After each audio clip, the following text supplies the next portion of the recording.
Hey, hello, hello. We're here today. Yes, gonna play Milk Game because I say so and I want to, and we will do.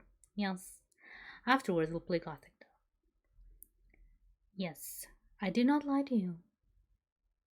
Too badly. But yeah, but yeah. Ba-ba, da-da-da, okay. Getting chat to be on the screen. Also, I didn't start the game yet because there's a intro sequence. Actually, I could start because before that we choose the language, and the language is like a menu thing, can stay there forever and ever. Perhaps, mayhaps. Okay, where's. I need to go fish out the cord for my phone. Hello, Vincent. Also, you made me realize that I forgot to put chat on screen. Oh no. Oh no. Mm. There we go. It will appear soon. To be announced, yes.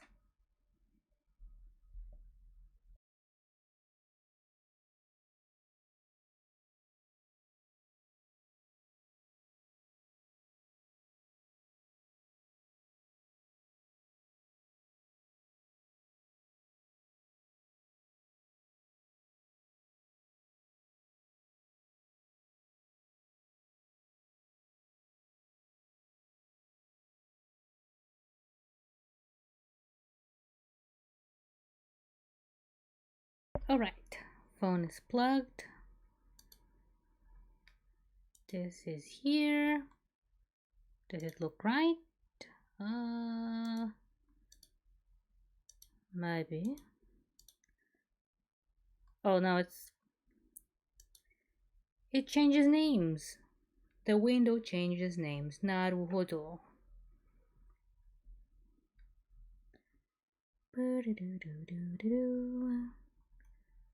Just give it a little time for Caster Labs to finish um doing its thing.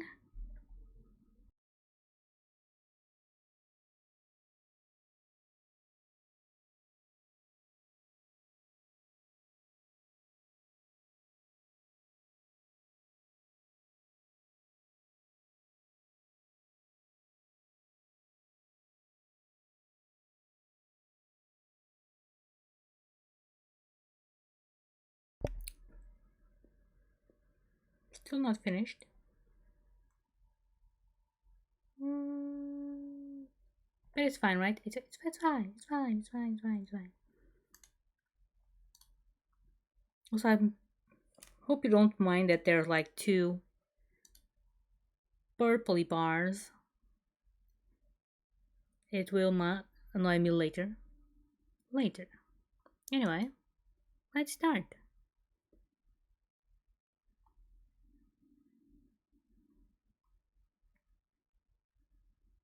Mm-hmm.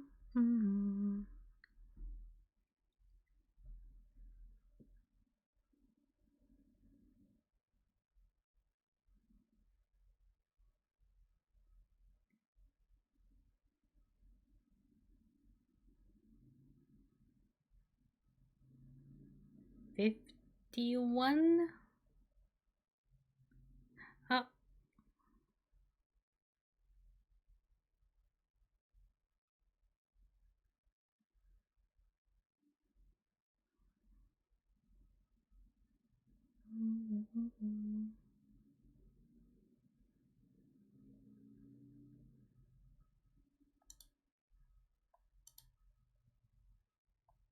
Hello, Teddy. Kind of forgot.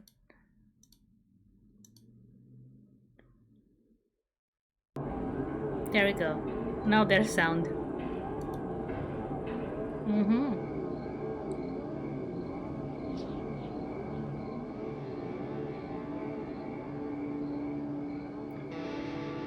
won't take much time. Also, is there sound now? Should be now. Yes.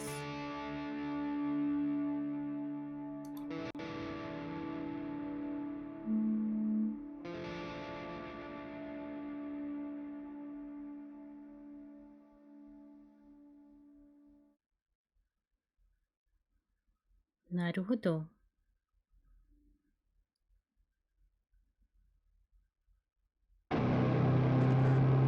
Yes, Mom? What? Oh.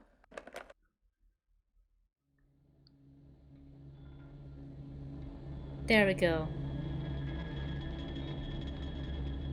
Also, everything is going good. Daddy? Yeah, good. Good. I think I answered you, but I'm answering you again. Everything is going good, except for the parts where I forgot that there's sound in this game and we need to set it up at each time. Although I think now there's a way you don't have to do that separately. But you know, exactly. I might actually mute the phone. That would be a good idea too. Mute it. Where is the mute there? There we go. New game.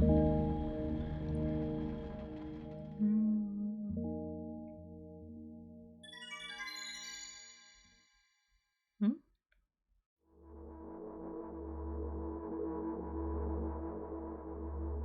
I'm walking to my room, trying not to look around. So I was gonna ask if those were right, and indeed they were. Playful shadows dance around me here and there. They dash all over the walls, the ceiling. One of those shadows whizzes past me, touching my face ever so slightly. I smile and continue walking, paying it no mind.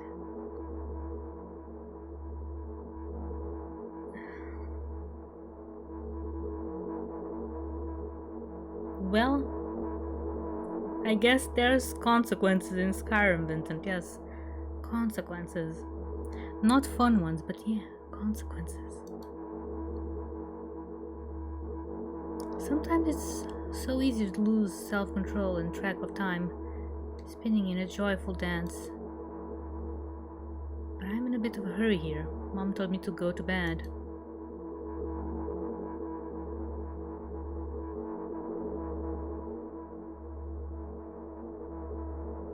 I walk past the kitchen on the way to my room.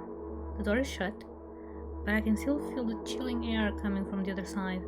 My first thought is that there is a living corpse blowing into the keyhole, laughing mockingly.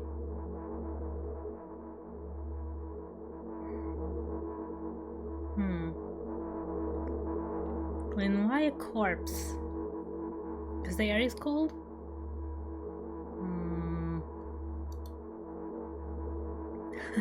That's so silly.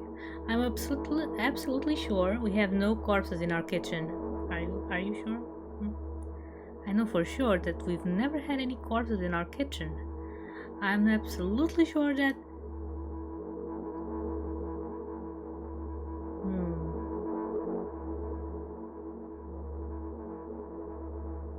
I break into a run and dash towards the closed door. The shadows intensify their chaotic dance. Are they trying to stop me or calm me down? I don't know. It doesn't matter right now. Don't you get it? You wish you could be sure of that? Oh no, concerned. I wave my hands around as I run, trying to chase away my annoying pursuers. But then I suddenly realize that I won't be able to stop in time. I've got no choice but to break the door now. I think the door will break you before you break the door, unless you have very flimsy doors. If there's somebody inside, I surely scare them to death. But wait, how can I scare to death someone who's already dead? What if it actually revives them? No, I don't want that. What do I do? Try to stop? I couldn't fully complete my thought when My shoulder hit the door and it flew open.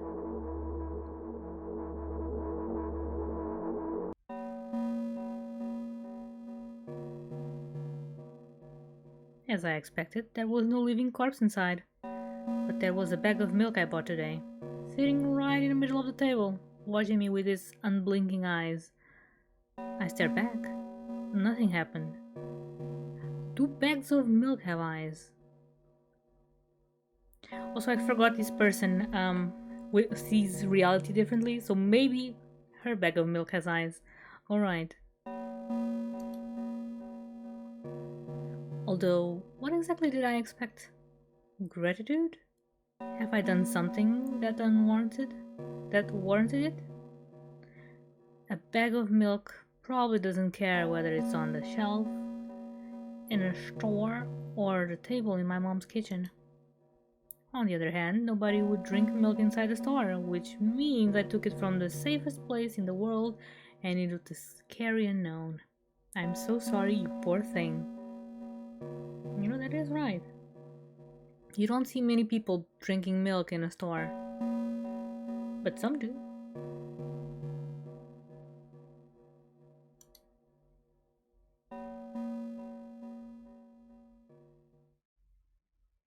I turn away in shame and leave the room in a hurry. I only bring others trouble. You must go to nicer stores than I do. Well, maybe. I don't know. I walk toward my room through a narrow corridor. Oh, face. I meet a familiar formless creature at the door. It locks me in its clutches and starts sniffing every inch of my body like a hungry dog. I'm not struggling. I know it's useless. I just stay silent and endure its tight grip that stops me from moving.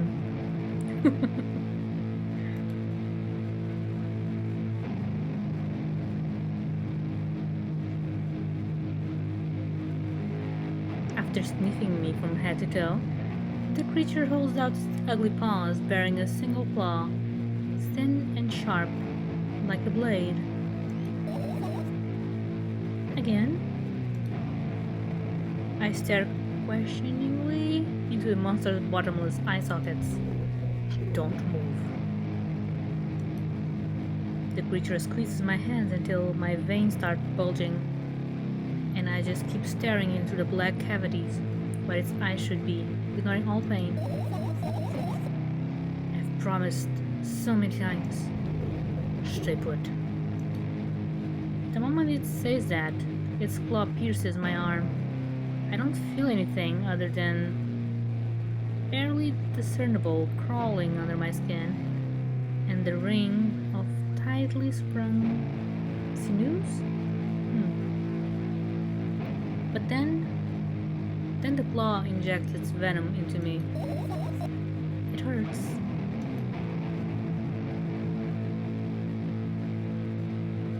A white veil appears in front of my eyes, my fingers cramp, and I start twitching frantically.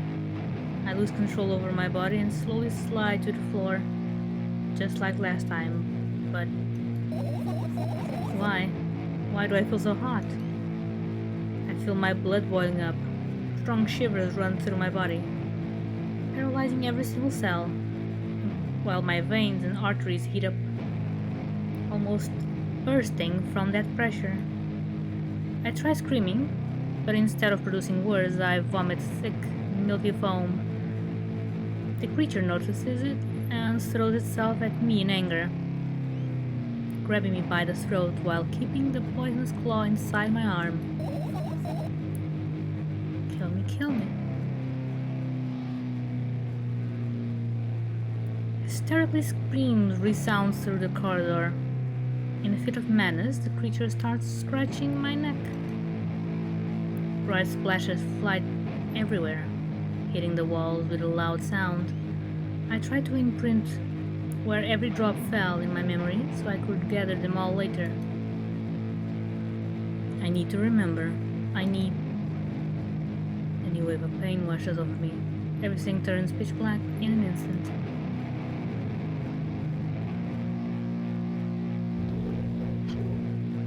Say it. I'll never drink milk ever again. Say it. I'll never drink milk ever again. Say it again. I'll never drink milk ever again. I'll never drink milk ever again. Well, I don't really like milk, so that would be easy.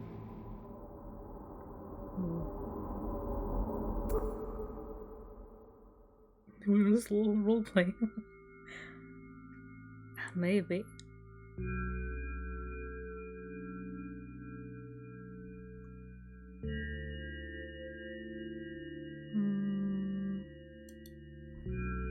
Let me just. There we go. I finally get to my room. I'm so tired of all this fuss.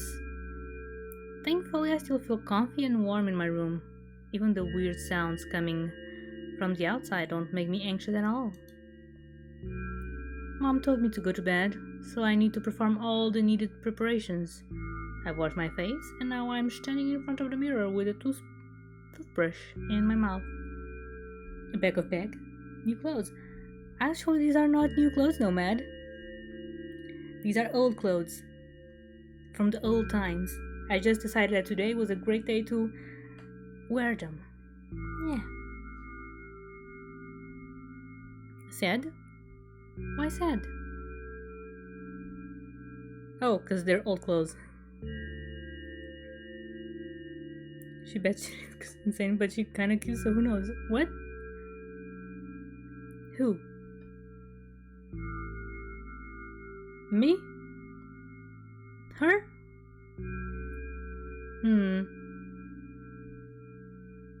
The character Naruto. Got confused there for a second. Maybe me a little. You know, bad shit, I'm not sure, but a little insane, maybe.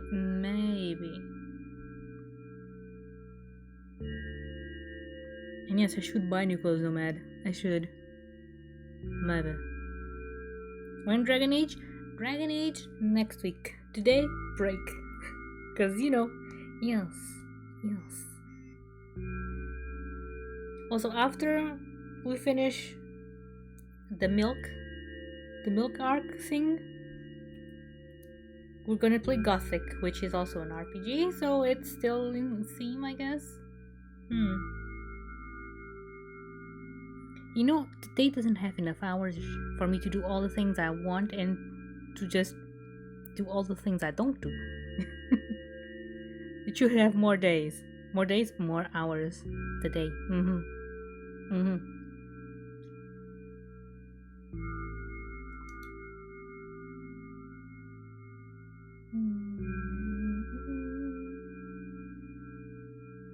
Also, I doubt I'm more cute than Vincent, but I doubt. She looks cute, yes. Yeah. Anyway, I look at my reflection. It shows absolutely no desire to sleep. Yeah, I get how you feel. There was a time when the last minutes before I sleep? Yeah, from the beginning. And there was a time when the last minutes before I sleep were my favorite time of the day. I loved anticipating the inevitable moment when the reality and the dream world would clash. I woke up for that moment's sake, lived through the day for it. My biggest dream was to sleep all day long. It would have been so cool. But the dreams always slowly but surely slipped away. I feel you. Dreaming is nice sometimes. Then you have nightmares, and that's poop. As if somebody fished them out of my head, one after another, till nothing was left. And now I have to sleep again, even though I don't feel any need for it. What's this game about? Milk. It's about milk. And perhaps mental illness, but milk. Sure, milk.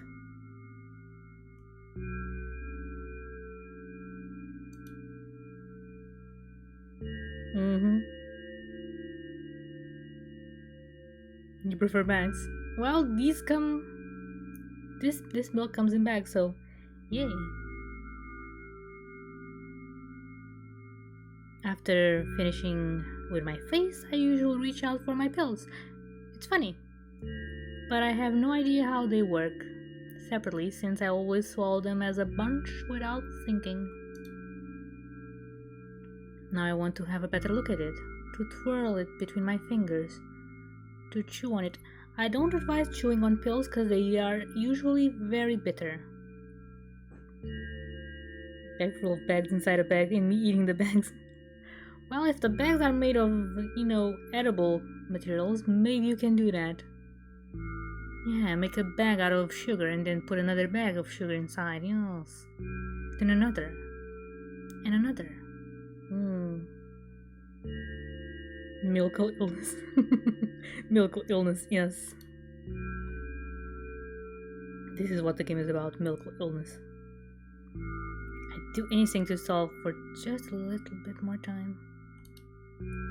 A smooth, protruded red capsule is looking at me. It's covered in a murky, semi-transparent film, but I can still discern its contents. Your bags are made of plastic, but you still eat them all. That is no good for you. Microplastic be very bad for your health. And it's everywhere. It's in the air. It's in the water. It's in you already. So, what do we have inside you? Microplastics. Yes. I gently press on the capsule from both sides, and to my surprise, it turns out to be soft and squishy. I press harder, and the capsule pops. Sticky bright red liquid pours out. Filthy, filthy. It is good. Prove it someday. Fill me with you. I don't know if that. Well. It might be possible, but a bit gross, Vincent. I would not advise it, no. And might be slightly cannibalistic.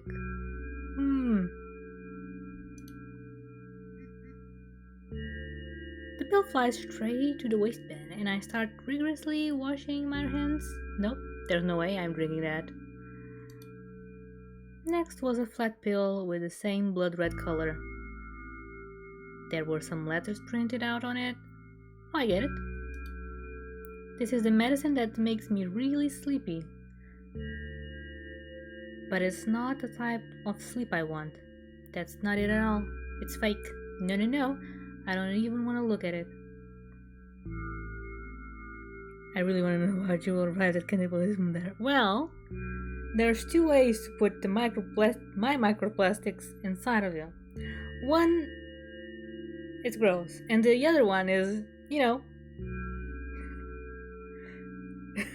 that, yeah.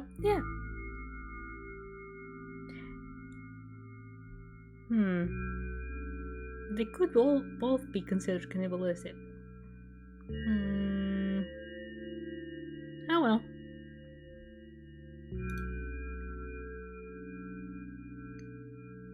The pill flies into the waistband as well.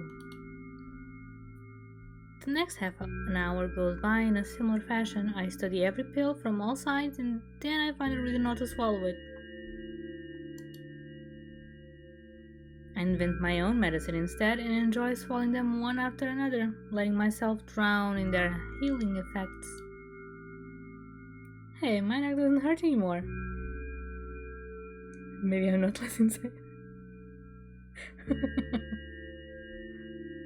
Naruhodo, Vincent. Hey, my hand doesn't hurt anymore. My head doesn't hurt anymore. My heart doesn't hurt anymore. Oh, it's concerning when it hurts. when it physically hurts. My stomach doesn't hurt anymore. My eyes don't hurt anymore. How come I didn't think of this earlier? This is so simple. I need to brag about it to someone right away.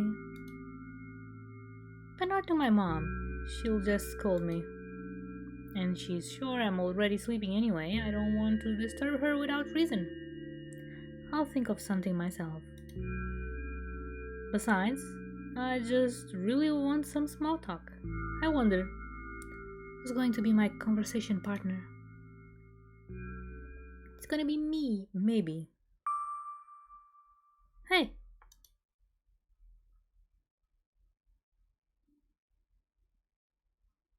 Hey? Do I type hey? Oh.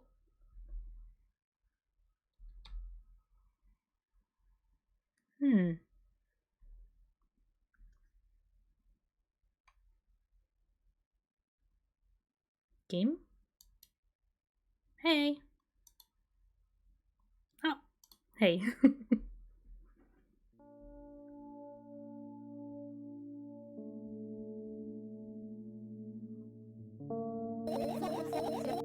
Hey, long time no see.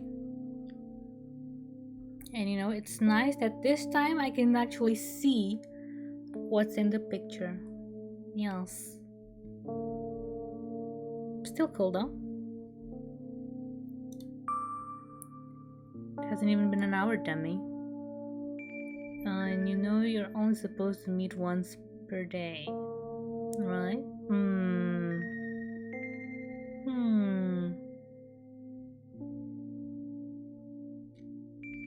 Let's go with this. Why does your voice sound so grim? I don't know. Should we good? 나루호도? Indeed she is. Maybe. Also the carrot. God damn it, Vince. God damn it. Naturally, I've read the manual. Judging by the pictures, the overdose side effects are the usual headaches, dizziness, exhaustion. Basically nothing I can't handle by myself. After all, now I know how to do it. You didn't reply.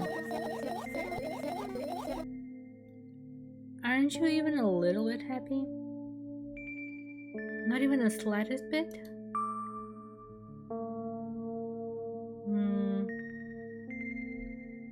Pretty exhausted after the day? Guess you are too. That's not true. You need to go to bed. No. You've been in control for way too long already. It's my turn now. Alright. I'll just say silence until the medicine's effects wear off. How about that? Hey, you can do that. You need to do your best to make me feel better. And that's what I'm doing? Question mark? What a bully. Actually, why am I even worried about this? In reality, I don't need you at all.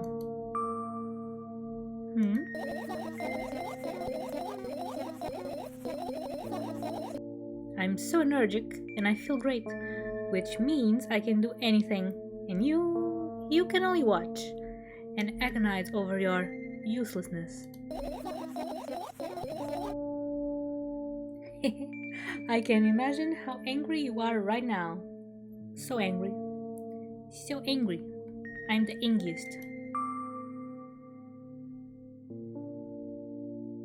Yeah, I'm beside myself. I didn't want to. Okay. I'm pathetic.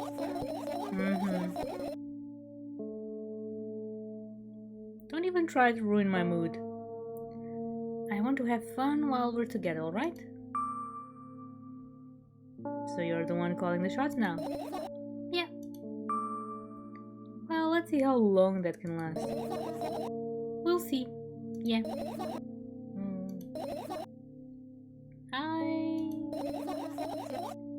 Am I really that pathetic? something. I can feel tears streaming down my cheeks, hanging from my chin and then falling on my clothes, burning holes in them. Holes? Are your clothes made of sugar or your tears are acid? Fast but not unexpected. At least I tried. Wash your face, then we'll decide what to do with you. I didn't want to be that mean. Goddamn.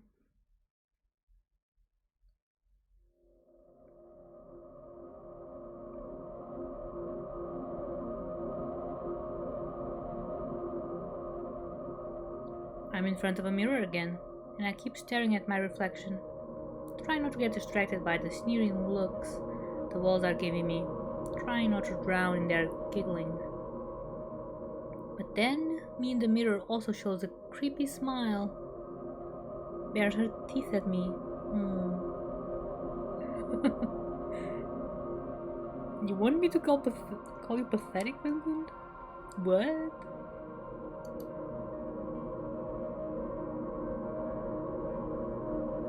Messed up. Kinky even. I shut my eyes, but that doesn't help. It wouldn't have helped even if I sunk through the floor. I start counting in my mind. 2 squared by 2 squared, a square squared, a square by pyramid squared, a pyramidal structure cubed, a pyramidal structure hypercubed, and you lost me there. Actually, you lost me at 2 squared, so yes. That's a lie, but yeah, I feel better. But my head is splitting apart now. Sorry for being rude. It's not your fault. It's never your fault. Fine, you can keep on blaming yourself, but don't overdo it. I don't know why, but I thought I'd be able to take control. I was almost ready. I was sure I'd be able to change something. After all, I was able to buy milk, you know? Yeah, you ought to know how challenging it was. The challenge is not to buy milk once, it's to keep buying the milk every day, or at least when you need it. Don't buy milk every day, unless you're buying the small, little packets. Then maybe you can buy them every day.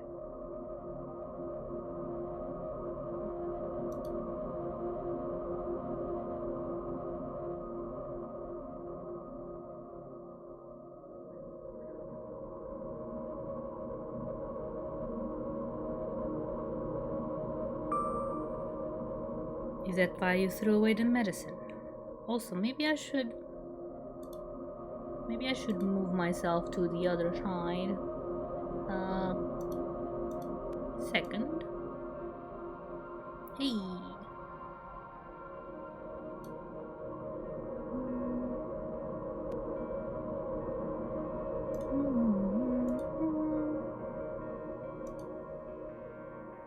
Okay, is that why you threw away the medicine?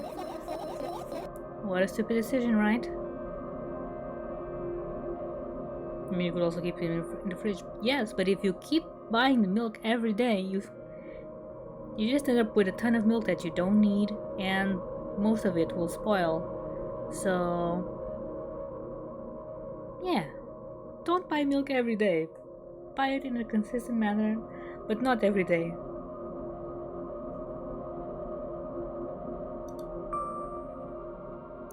Again, unless it's the small little thingies that have about 300 milliliters, maybe?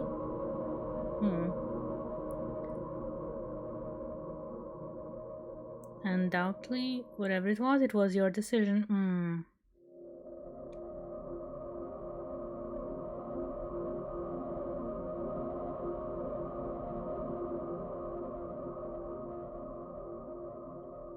Your decision. Yeah, I mean, a small bag. You could just buy those in bulk and buy them if they seem like a wasted effort. But you get to leave the house, which I think is the goal here, so not too much of a waste, Vincent. Depends on the goal, the end goal, the end goal. Yes. Also, does it even matter? What do you think? I can't be sure about anything, and you don't take me seriously anyway.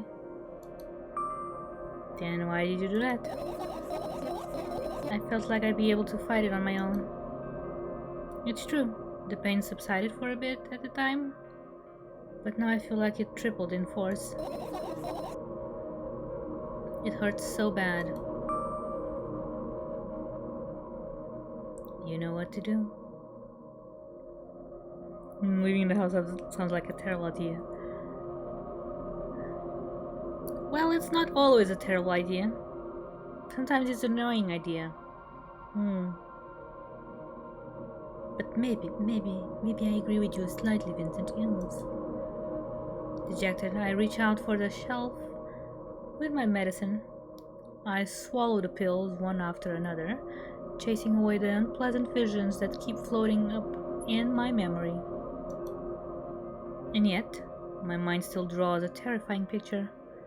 Lumps of coagulated blood in transparent coating travel down my esophagus, scratching its soft walls, leaving behind furrows.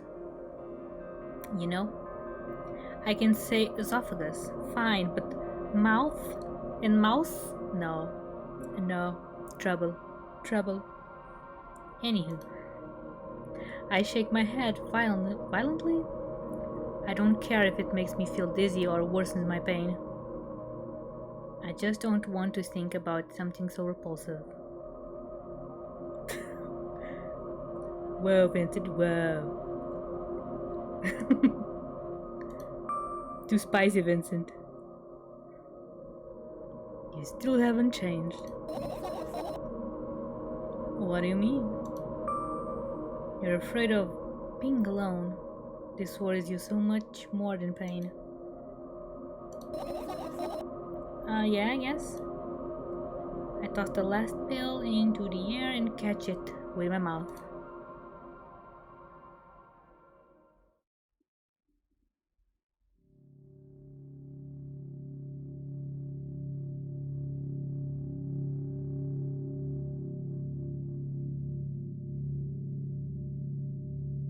Is this the bed? The floor. Close enough. I lie on the floor. I look at the ceiling. I can clearly hear water running in the metal pipes up there. I hear the cracking of concrete blocks that will someday surely fall on my head. You know, the cracking of concrete blocks, I don't hear it, but sometimes, yes, when people are using water in my house, I do hear the water in the pipe, so maybe that's not an hallucination. Maybe. But I'm not afraid of that at all. I can't imagine my death coming from above. Rather, it's rearing its claws from somewhere below, waiting for me to lose focus.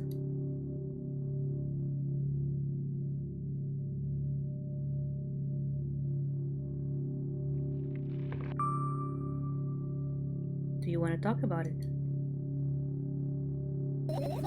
No, I've had enough of talking.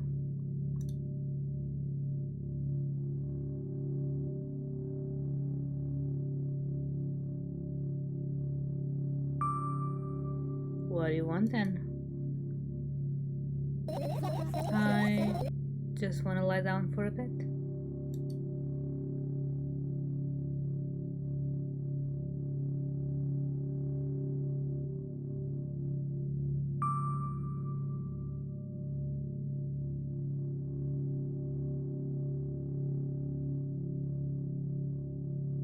Should I say something or should I just keep quiet? Keep quiet.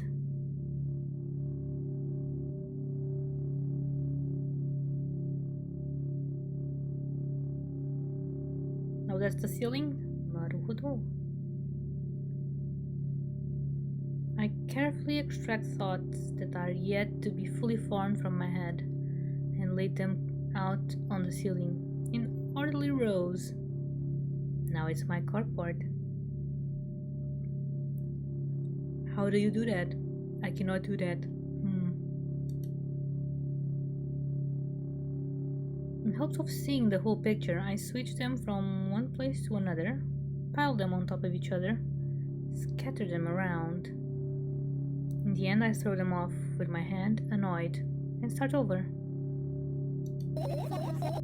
I can do it. You can always imagine your thoughts as something small and swarming, like cockroaches. Ew, I hate cockroaches. Can I make them fireflies? Don't mind either way.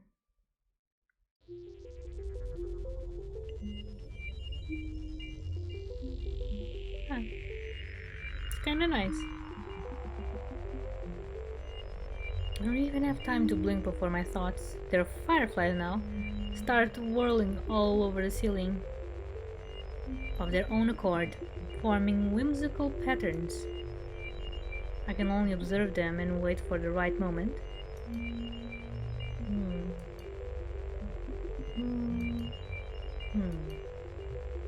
It's just that the moment doesn't come.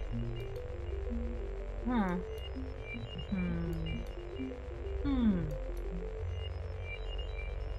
The mocking sounds of flapping wings coming from the ceiling makes me start losing my patience.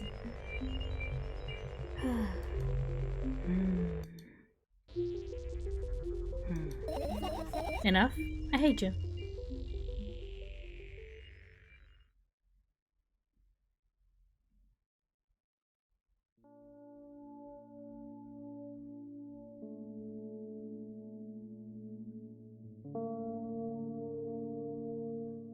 I spring my feet and scream at the top of my lungs. The fireflies scatter. Good job. Now start over. No way. Unstable behavior makes you look bad.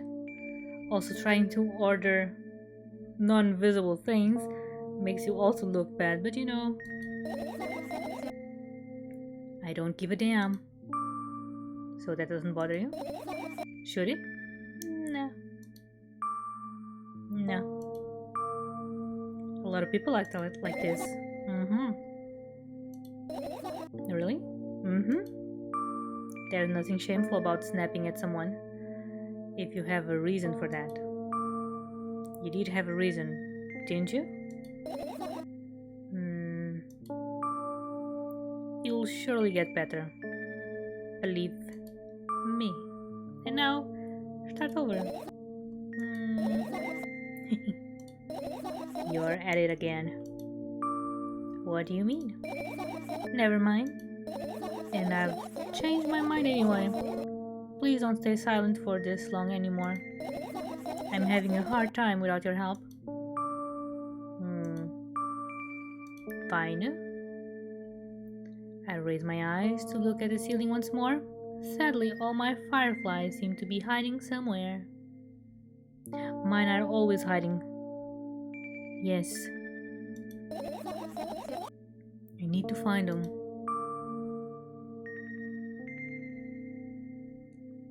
You can forget about them and go to bed.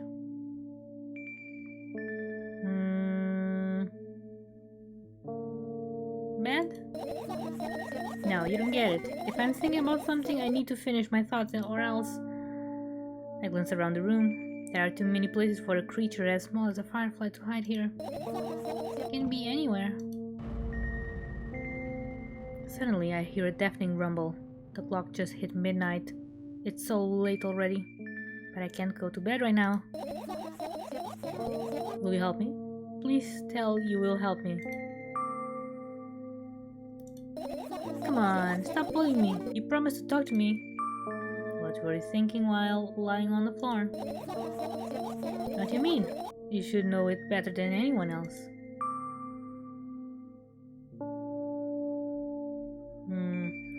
Oh yeah, I have no idea. This is weird. Will you tell me?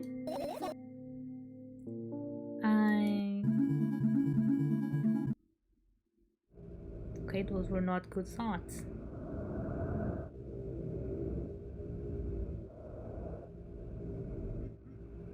I roll my sleeves and start rubbing my eyes intensely. They are so itchy. Okay. First one, because, yeah. My eyes are itchy. Did you drink milk? Did he bring milk?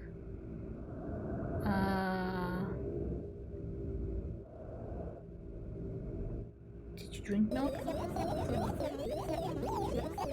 I wonder if I tear out all my eyelashes one after another, will my eyes stop itching? No. I wonder if I tear out all my eyelashes one after another. All of my eyelashes one after another. If I tear out my eyelashes one after another. What have you done? I need to gather the glass, and then I need to have a bath, and then drink some milk. No, okay, no milk.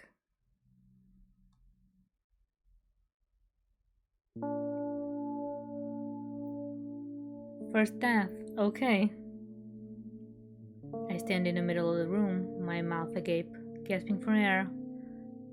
I think I just experienced death. I don't know any other way to explain what happened. Well, that was surely something. Will you tell me or not?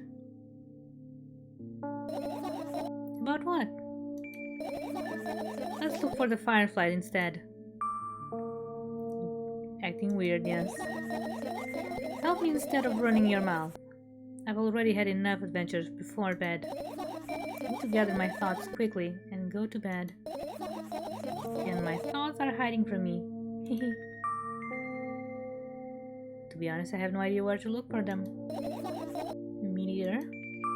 I guess we'll have to tear the whole place apart. No, and no. If I make even the smallest amount of messes here, I'll feel really bad.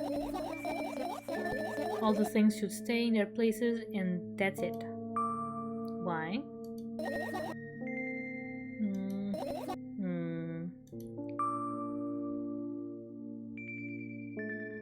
You don't have to tell me if you don't want to. I don't, and I won't. Alright then. So we need to find a bunch of tiny insects inside a mountain of junk without moving anything even an inch? Yeah. My oh my. I have an idea. Last time, becoming a visual novel character helped me achieve my goal. Now I want to become a point-and-click adventure game character. You know, those games have moments when you just look at different objects and something inevitably happens. It sounds so fun. And what about the things you use regularly? Do you refuse to touch them as well? It would make it even more interesting. This is so childish. And wanna know the best part? You'll be the one doing it. Oh no. Oh yes. I start panicking as soon as I get in a multiple choice situation. I'll just keep changing my mind and end up crying and running away. Do you want that to happen? Such a handful.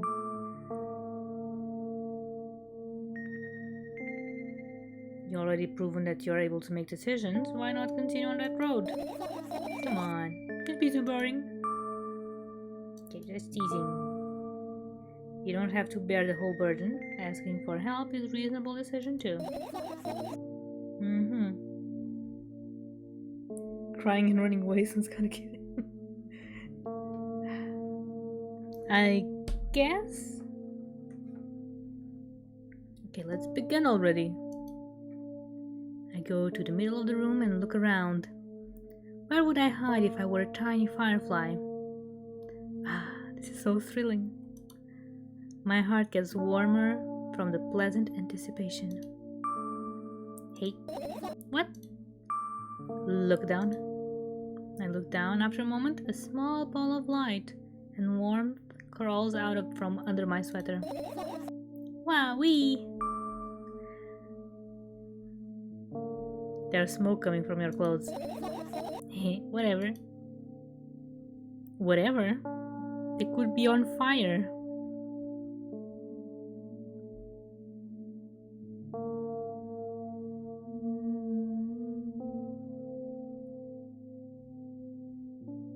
I carefully grab the firefly. It's pleasantly scorching to the touch. I put it on my shoulder. Are you a liar, liar? What? A liar? Me? I'm sorry, little guy. Time to come home now. As if it was an order, the firefly slowly drifts up. It circles around my head for a bit and then flies into my ear with the speed of a bullet. Oh, liar, liar, pants on fire. Naruhodo. Got it now. Then I guess my pants are not on fire. Naruhodo. It tickles. Also, I might not be wearing pants but shorts, so that might be the reason. Maybe? But the shorts are not on fire. I can guarantee you that. One down, look for the others. Yeah.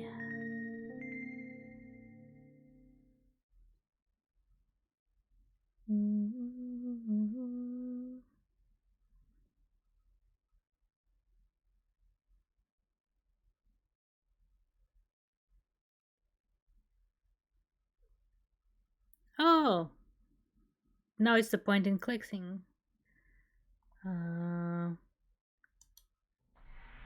I look at the alarm clock.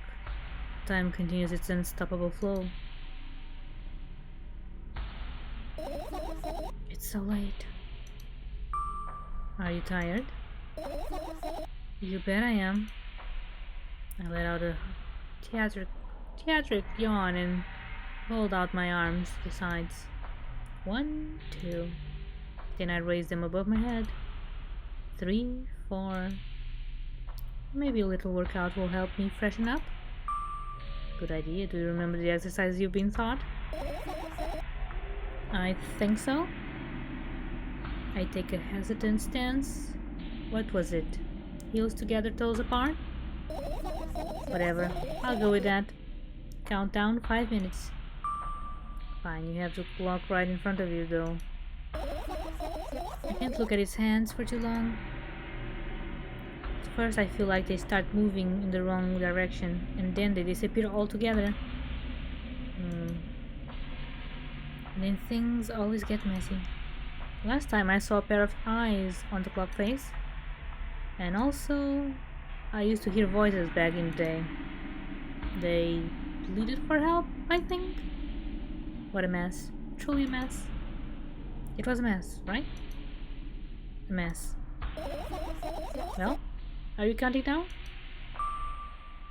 My god, finally. What do you mean? I was trying to get through to you for half an hour.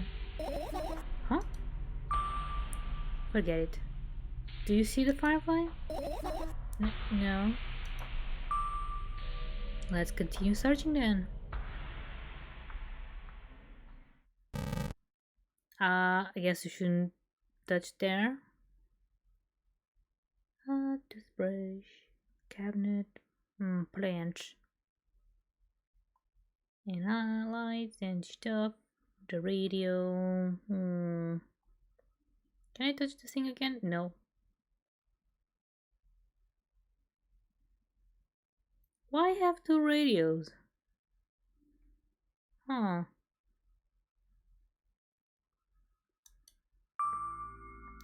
And what are those? My question exactly. Are those Those are the photos of my best memories, but they're blank. I stared at them so intensely that I burned them with my eyes. Now they're just covering the cracks in the walls. Cracks? Forget it. Are we continuing the search or what? Okay, we are.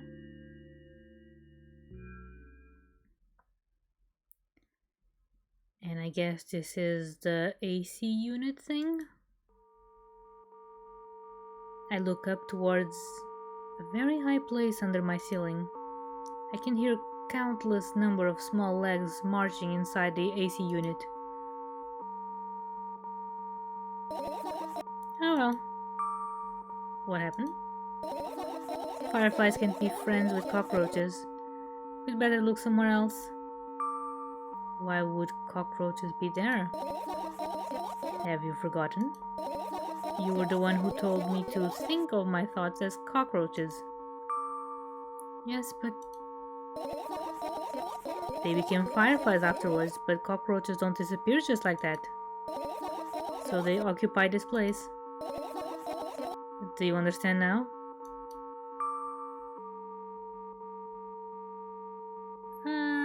Maybe the bad thoughts became cockroaches. Maybe. I'll pretend I do. She got a point now? Well, she does. And lights. Are you serious? Well, fireflies give light, so lights, maybe? What's wrong? Just think about it. Why would fireflies be attracted to light? Because that's literally what they do. A firefly gives light to signal a mate, which also flickers a light to attract it, you know? Yes, I think fireflies are males that are flying around, searching for a female. The males glow on the floor, but the females glow on the floor, and the males glow on the air. I think.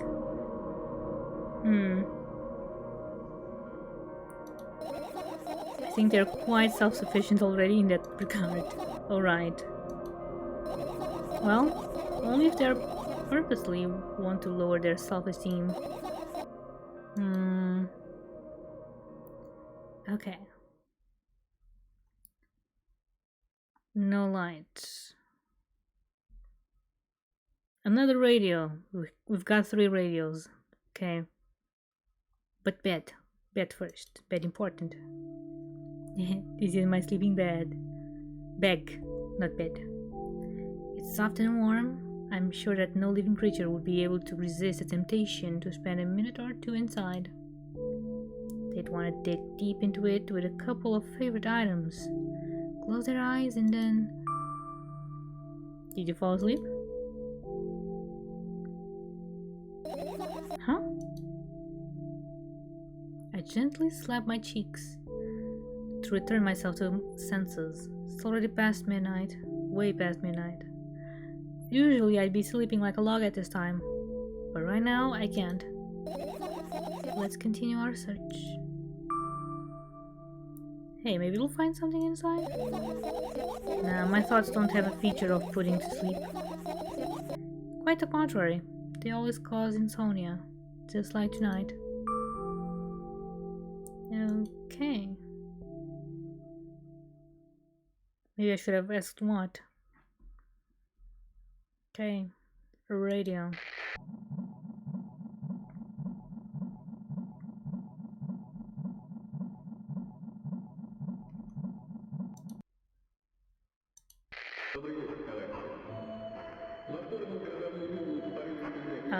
What?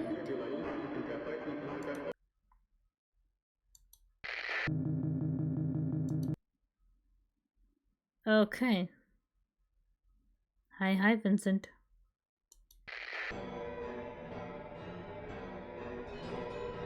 Lovely music this game has.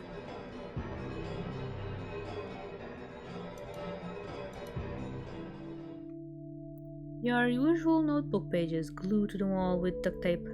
Numbers are drawn on them. It's only The only kind of information I can take in without trouble. Dosage and side effects? Yeah, I thought you know them by heart. Yeah. This is not your handwriting, is it? Of course it's not. Shaky, broken lines, ugly numbers. It's not writing. It's more like claw marks. Don't forget to thank your mom. I don't need your advice. My scream makes the page rustle restlessly. After a moment, a firefly appears from underneath one of them.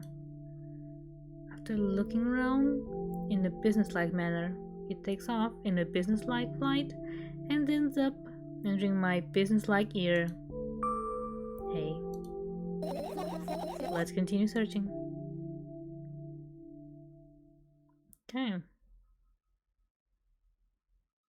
Brushing teeth.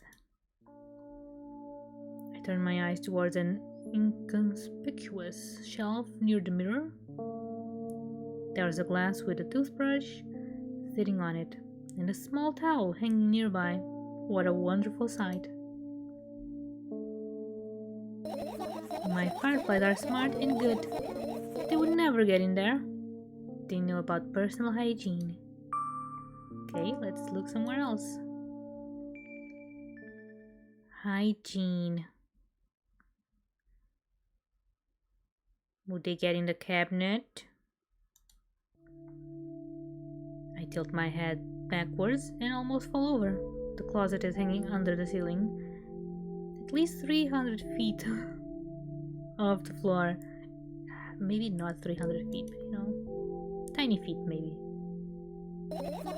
Are you joking? Even though it's my room, it's not everything here is for me to use. Whatever. I don't care. Yeah, I don't care at all. Like, totally. And I'm definitely not worried. Not even a little spit. Little spit. Yeah, okay. Not even a smidgen of the little spit. Little spit. Not even 1,000%. That's how much I don't care. Hey, I'm not even done telling you how much I don't care. From this moment on, I'm ignoring you. Oh, no you don't. Then act normal.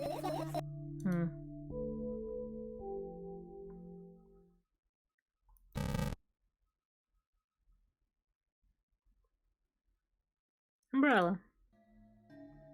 The umbrella emanates a faint sense of coolness. No wonder it's the only thing that defends me against the thunderclouds that gather under my ceiling. It's such a blessing that it can do it without my help. Wow. Okay. Still, a firefly won't hide in a place like that. It will catch a cold and be unable to fly. You don't want to check it? Why? I'm sure we won't find anything there. Alright. What about the bag? Look down. My school bag, worn down and silly, is almost screaming of its own uselessness. From another angle, it looks like a full belly. Its contents are also regurgitating, decomposing, and turning into a sticky, mushy substance. What do you have there? What a cool image. I need to remember this. Totally not cool, senseless, and cruel. Well, okay. Tell me what's inside your bag instead. Nothing special. Mostly just all sorts of books. I've taken out all the pens and notebooks out of there, and I'm not interested in anything else. You used to go to school, didn't you? Yeah, I did. I had a blast all day. All the way, not all day. Are you sure you understand my question? You understood? Do you think everything everything in my life should be doom and gloom. Well, you're wrong. Alright, alright. What did you like the most there? Well, the rooms were really bright. Not like at home. That's it? Don't rush me, let me remember. Well, the beds were all so soft, and the food was nice. By the way, I attended all the classes. The others always skipped. You probably got told off so hard. I smiled gently, absorbed in warm memories. You never graduated though. Yeah. Do you remember your last day there? It was not a normal day. Dad picked me up earlier than usual. He told me that I'm already too old for the school curriculum. I also realized that some time ago. The tasks were way too easy. Then we got into the car and went home. Mom greeted us there, we had dinner, and went to our rooms.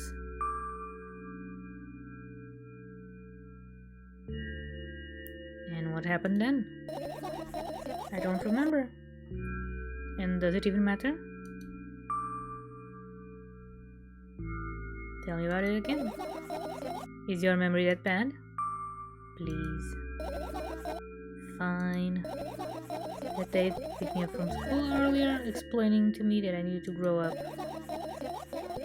Not like I could completely grasp what he meant. Either way, I didn't resist. We got into the car and went home. Mom greeted us there, we had dinner together and went to our separate rooms. Satisfied? Yes. Good. I look at my bag again, light pouring into the room through the window glints on the metal parts, and there's also a shadow underneath, which means it's real, sadly. Whatever, I don't care anyway. I almost ended up kicking the bag in a fit of sudden anger, but I managed to stop myself in the nick of time. If I move it even an inch, the whole picture will collapse and I'll go blind. It has already happened countless times. What do you mean you'll go blind? I've spent months memorizing the location of every item in my room. That's why I can see them so clearly and vividly. You won't get it. Look at your feet. I look down and see that there's a small insect crawling towards me from my bag. It's barely glowing and it can't even fly. I guess this firefly is really tired. I bend out to pick it up. The firefly starts glowing brightly as soon as I touch it, and then it flies up. There you go, boy. Good job. After doing a victory lap around the room, it flies towards me with high speed. I shut my eyes, anticipating the firefly to enter my ear. That's exactly what happens. After it gets inside, it buzzes for a little while and then goes silent. This one is kinda sad. I wonder why. It doesn't matter. What matters is that it's no longer alone. Sure, let's continue searching. Okay. Indeed, it was a bit sad.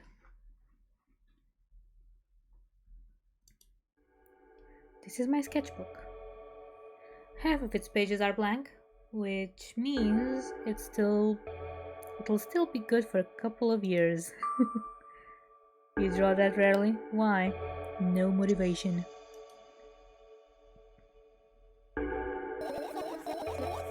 Isn't that obvious? If I run out of pages, I'll have to buy a new sketchbook. I can't get to the stationery store on foot. I'll have to take the bus. Do you even realize what kind of nightmare that can turn into? Maybe you can ask your mom to buy you one? Buy what? Ask who? Can you even form coherent sentences? Don't play dumb. Ask your mom to buy you a notebook instead. Instead? So you want me to perform a string of actions? But you're also telling me to do one instead of another. Then how would I decide which action to take? You're so dyslexic. Tough case. Lack empathy. Is that my fault?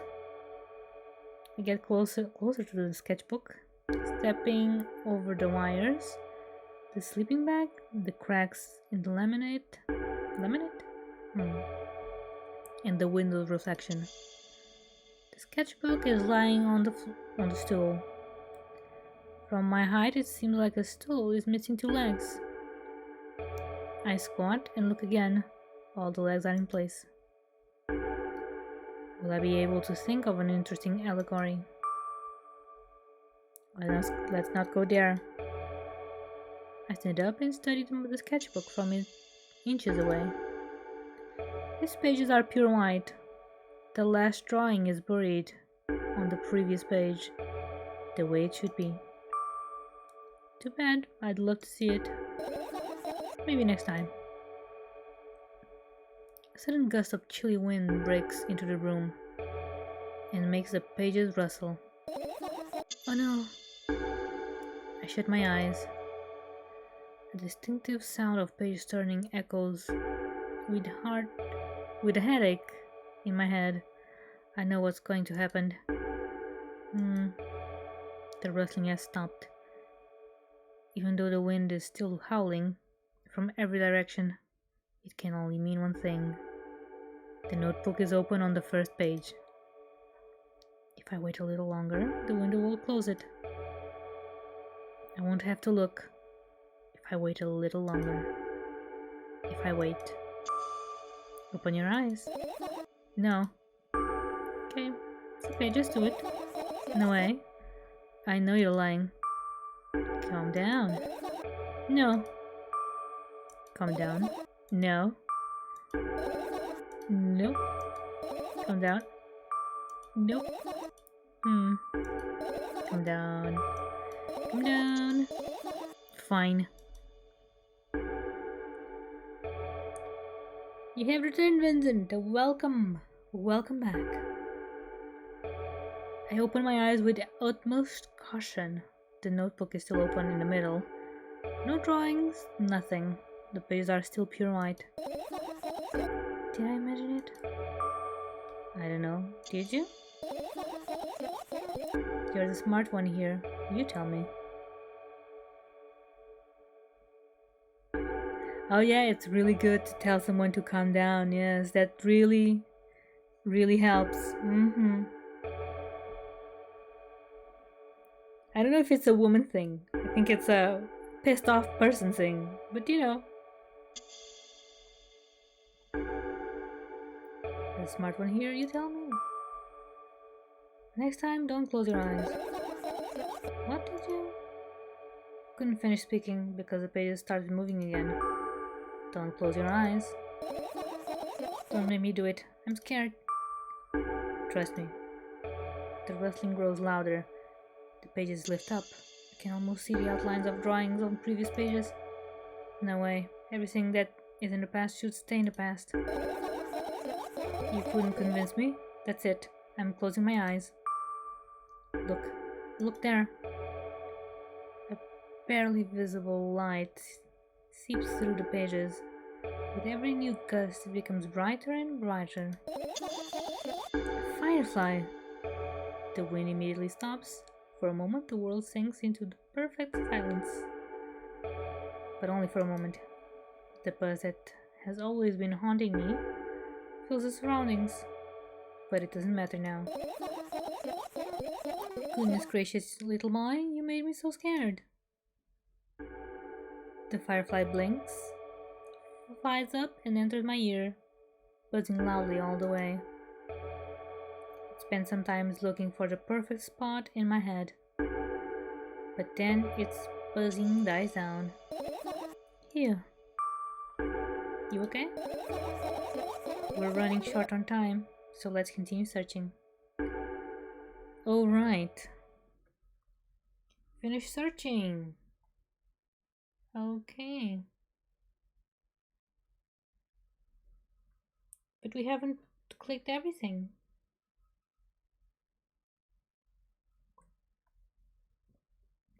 Hmm.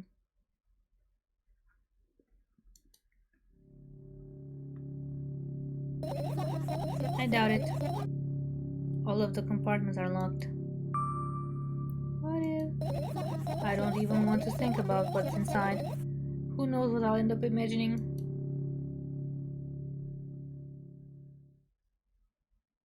Question: what symbol in her shirt mean to you? Hmm. You know, it reminds me of a mathematical, yeah, math symbol, but I don't remember the name of the symbol, which is you know, it's a zero thing, but then it's scratched up, so I guess it means different than zero. I don't know. There's a few valid questions answers to that. Naruto. Naruto. But yeah, I don't really know. It's a symbol thing. Should I click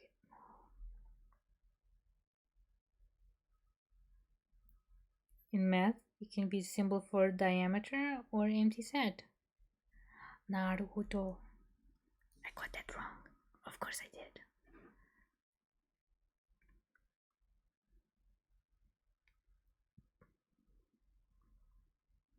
Hmm.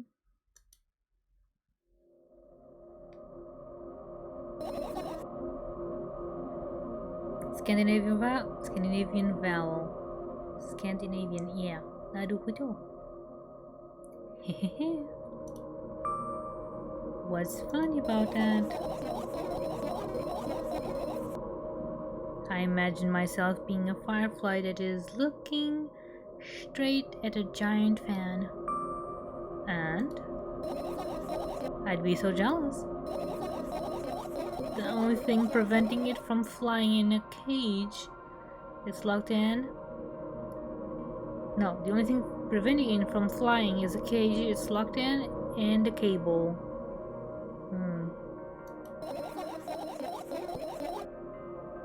It's like an inmate, if you think about it. It's so sad. Yep. Let's continue searching.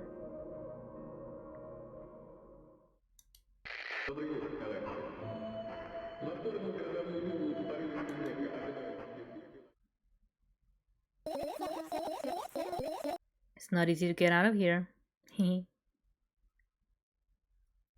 Naruhodo. Plants? Right. Insects enjoy pollinating the flowers and stuff like that. Looks like Saturn? But not a symbol for Saturn. You know, you're right. It could be, Saturn. Drawn very minimalistic. Minimalistically, yes, it could be.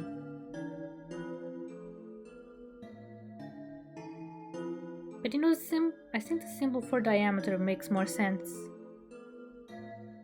Yes. Because I feel like she's closed in a weird loop. In a way. Yes. In what is a loop? Kind of like a circle. Circle is a loop. And circle has a diameter. Yes, sure. That's interpretation that it's the empty or null set. Naruhodo. Could be. Didn't she say something about feeling hollow? I don't know if she said something now, but I'm pretty sure in the other game she did. Maybe.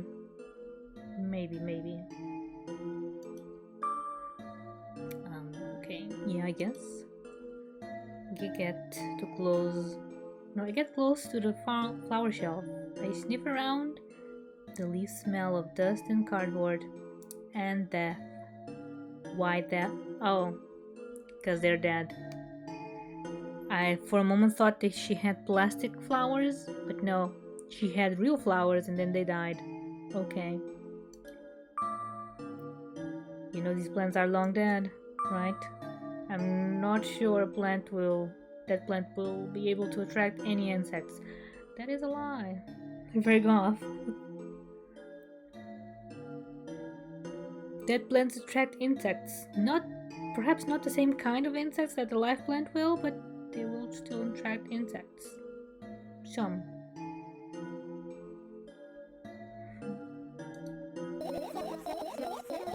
Well, we kinda don't have a choice here, you know. Still, you're right. Let's continue searching. Why don't you just throw them out?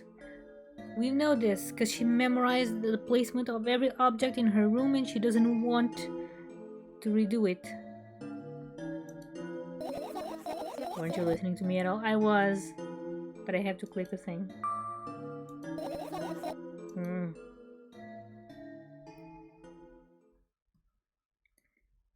Okay, is there anything else for us to touch? The garbage. But first the computer. I look at my laptop. I haven't touched it for years, so it's covered with a layer of dust as thick as my finger. Oh, you want glasses, Naruto? Is it this one? Let me just check. Yes, it was that one. Glasses for reading.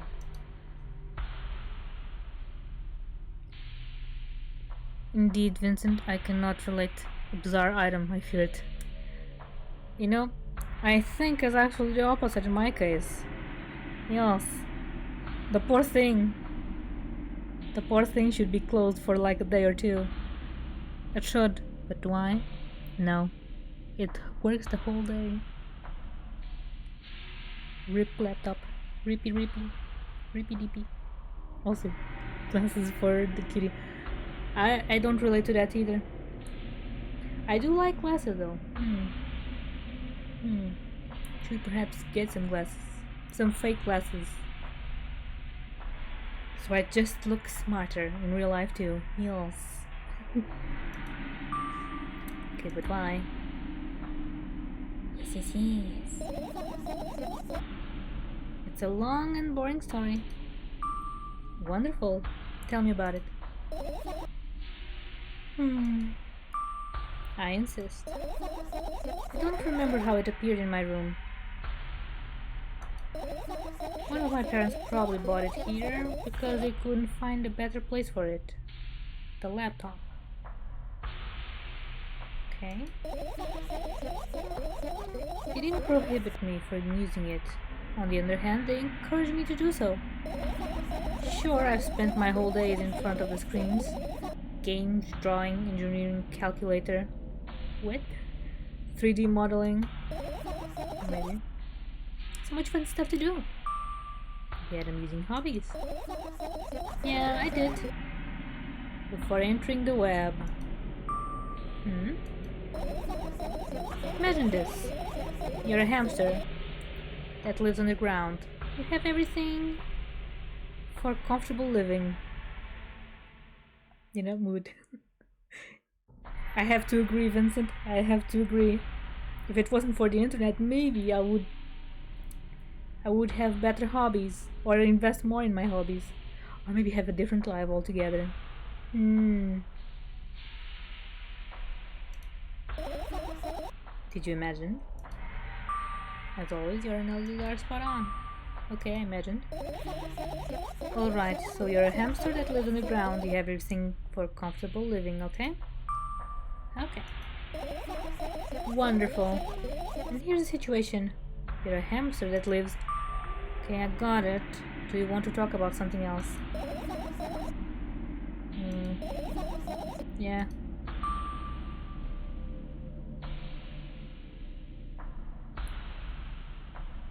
We'll end up returning to that subject anyway. On a wonderful day, someone digs you up from your hamster house and brings you to the pet store. Now your home is a cage. It's way more comfortable and warm compared to the underground. And the most important part, you'll have a lot of neighbors there. Here, their teeth are identical to yours, and the other hamsters look identical to you too. That means you're all the same. Apart from the fact that they were born at that shop. You'll ask, what does that indicate? And I'll tell you, nothing at all. I forgot what I was talking about. Do hamsters live on the ground? Actually, yes, hamsters do make burrows. Yeah. So if you ever get a hamster, he'll be much happier if you give him a place to, dig around. He might also bite you, and just apparently they die for no reason. So yeah, maybe don't get hamster.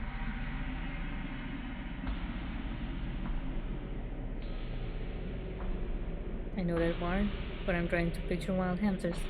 I'm pretty sure they make tunnels. They don't live on the ground per se, but they may probably make intricate tunnel things, burrows. I think. You should actually check that info, because I might be wrong. I'm never too sure about anything I say. And yes, also I forgot what I was talking about. That's me. That is me. I've owned a few hamsters. They like to burrow, but for whatever reason, the idea of just hamsters out in the wild is killing me. I think that domestic hamsters don't really look like the wild ones. I think we have more colors and patterns in domestic ones. Maybe. But I do remember seeing wild hamsters. They look cute. It was a clip of them just eating candles at a graveyard. Random thing. Gosh. Okay, let's start over. This time try to avoid stupid hamster analogies. I'm not at fault here. So, I've had a lot of friends online. Tens, hundreds of them. Impossible to count. Is it impossible though? I've had exactly 317 of them. Although I guess nobody counts to that exact number of hamsters when they walk into the pet shop. Researchers were not able to successfully breed and domesticate hamsters until 1939. What?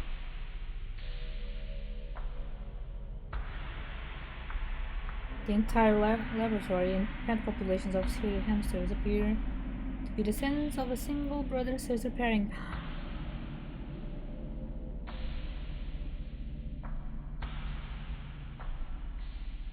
Incest. Disgusting. That's why they're fucked up. They were brothers. Yeah.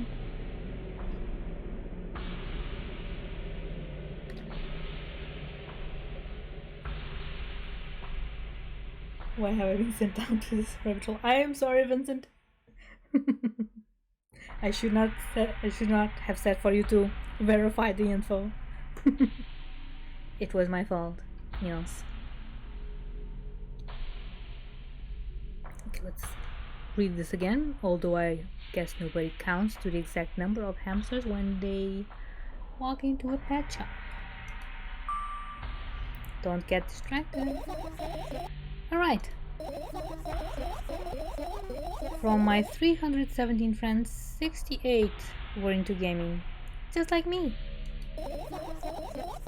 130 of them liked drawing, just like me. The remaining 119 were into calculators and 3D modeling equally. And when I say equally, I don't mean 59 and a half friends on each side. Alright? You can split numbers evenly, no problem, but math doesn't work like that when it comes to friends. A major conundrum, right? I have nowhere near that many fake internet friends. Me neither. Me neither. Well, might have 400 friends on Facebook. Maybe. I don't remember. But do I interact with those people? No. They just exist. I don't know what they like. I don't know what they do. Get to the point. I knew, of course, that no real people exist on the web. That's not exactly true. Not exactly wrong. I'm real. Maybe. Half real. I also understood that all my friends die the moment I turn off my laptop. Were you playing The Sims? They don't die if you turn off. Okay. No, that's not about right. But I still wasn't even a bit worried. Why? Do you know what computer programs consist of? It's just a combination of numbers. Which means my friends are also numbers. Isn't that amusing? Not really? Why do you call them your friends? I mean, everyone who shares my interests is my friend. And I don't care whether they know about my existence or not. Huh. Anyways, as I was saying, every program has its own algorithm and purpose. It's mathematical formula. And if you solve that formula, you'll be able to predict the program's behavior at any moment. The longer you speak, the less I follow. Are you comparing people to programs? Which is kinda right, kinda wrong, kinda insulting, but still right. No need to follow me around, just listen. I sit on the floor and the laptop screen ends up right in front of me. The only thing reflected in it is my teen face. A web person is just a random picture and a random string of letters. Words and actions from the web person are just executable code. Hey, let me know if you need a break.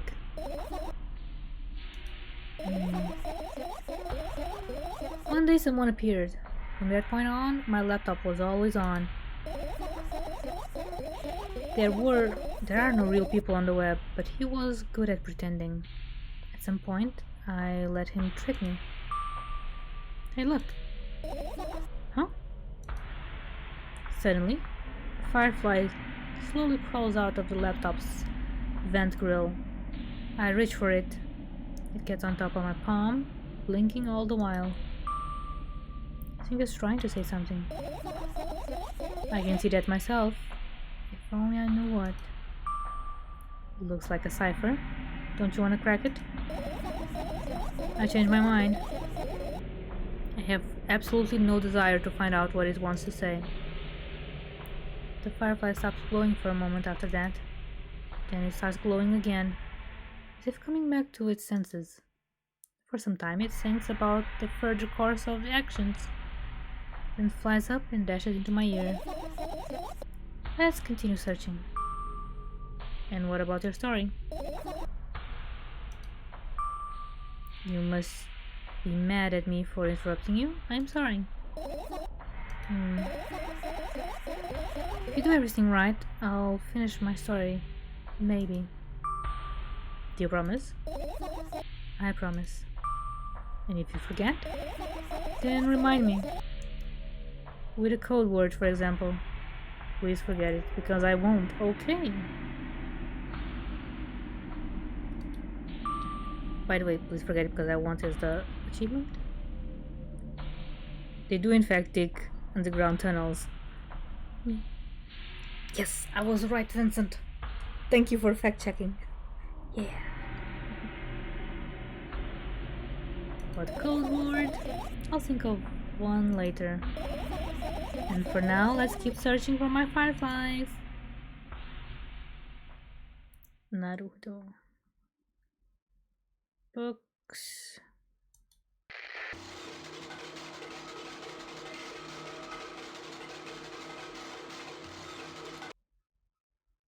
Now I remember that she said that to not make any noise because her mother would come in here. Oh, hmm. Oh, it's just slowing down.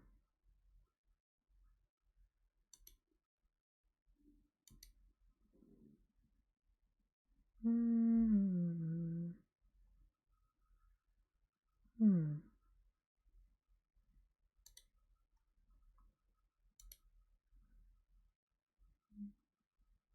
Okay. Still have these here, I think. And these. Okay, pills first. I look at the amount of pills and it makes me feel dizzy.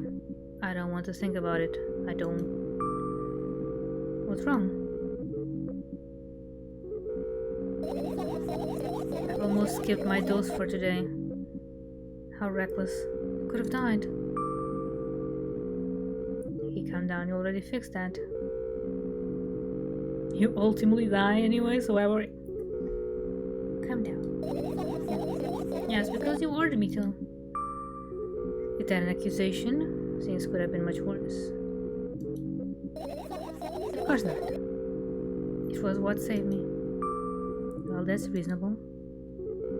I heave a deep sigh, come closer and extend my hand.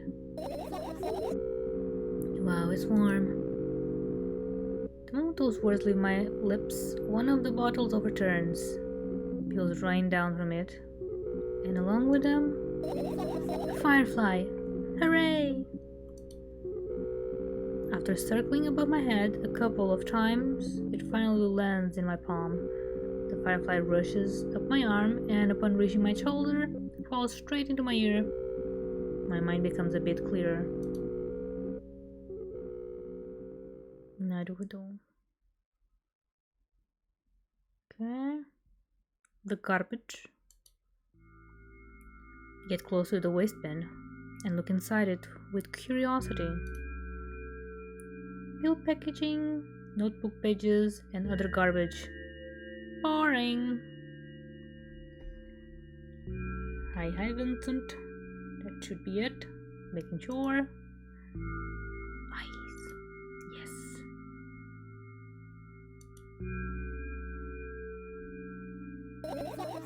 Yeah. Yay. There is nothing here. Indeed, no self-respecting firefly would hide in a heap of garbage. Can't disagree with you there.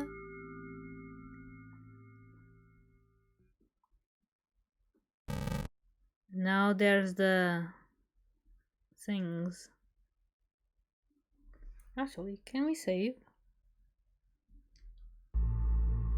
Yeah.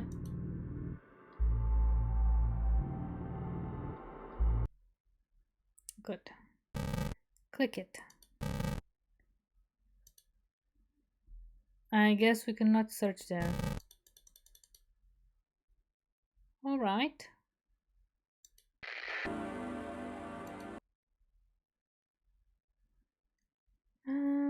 Finish searching then.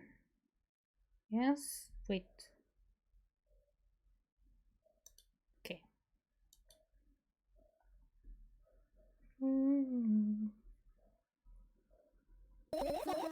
You found all the fireflies. Amazing. I guess. Amazing, I guess. I've managed to gather my thoughts, but something still worries me. On the other hand, I wasn't supposed to be happy anyway. Why not? If I lose something and then find it, it's just going back into the starting point. No change at all, a zero sum. And happiness is always about being positive, right? I don't know. No? Shouldn't think too much. It hurts you. Hmm, I want to sleep. How about you get some fresh air before sleeping? What do you mean? Well, go to the balcony. Breathe in some air. Somehow those words triggered a panic attack in me. I subconsciously step away from the balcony. I don't think it's a good idea. Why? This may sound silly, but I feel like someone is watching me. There's no way somebody cares about you that much. Well, we don't have to go there. A jump. Vincent. You know, sometimes you start looking at the balcony and just ask, what if I jump? You don't want to jump, but what if? What if? What would happen? And the answer is simple, but it still comes sometimes. What does it say here? I mean, you're the voice in her head, right? Maybe I am. Perhaps. Okay, in this context I am, but yes. Yeah. What are you going to do? What's with this silly question? I'm going to sleep, of course. Hoping that tomorrow will only come after a year. Or a decade. I have cute braids? Yeah. This version of me has 2 braids. I don't know if you can see it. Let me go there under general things so I can go back to this. Wait. There we go.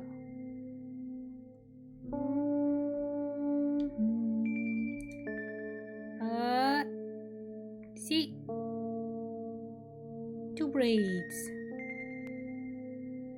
I think this is just a default hair thingy, but it's cute. Also, it's now whip, 2, there we go. Make you think.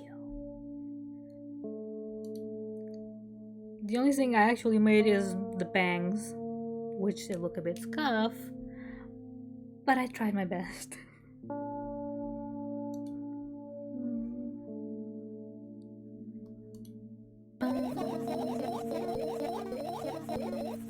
Imagining myself to be outside of my mortal shell, but at the same time, still being me. Ridiculous, like milk outside a bag of milk. And yet,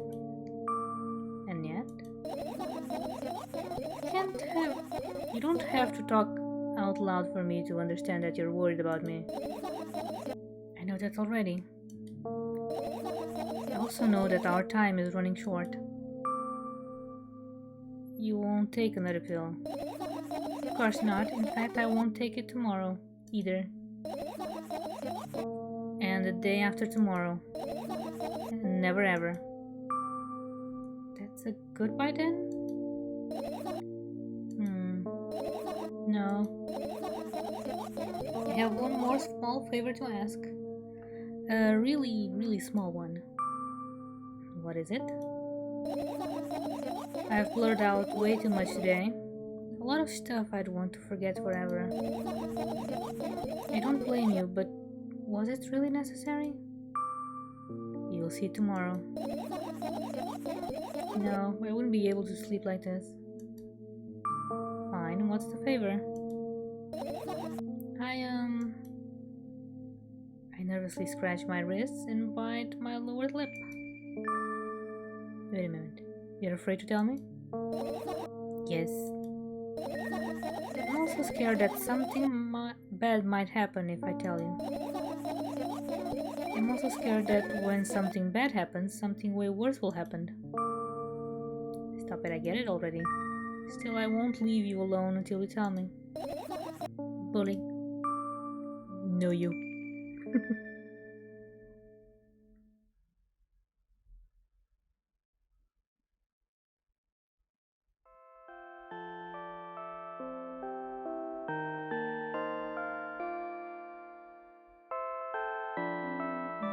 I crawl into my sleeping bag. The lower part of the room is very cold. I hurry to wrap myself in blankets, even though the electric heater is working hard to keep me warm. I'm sad because the dreams just won't come anymore. You won't believe me if I tell you how I dealt with it at first. Of course I'll believe you. I know, it was a joke. Well, anyway, I washed my face, brushed my teeth, lied down and started imagining that I'm watching a dream. I didn't sleep at all, of course, and always looked sleepy in the morning. After a week of insomnia, I started feeling weird and seeing things.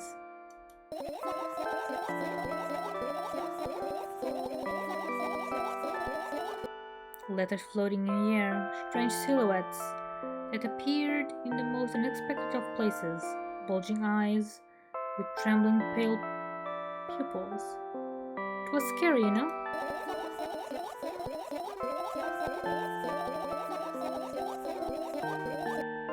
Then one day I almost died.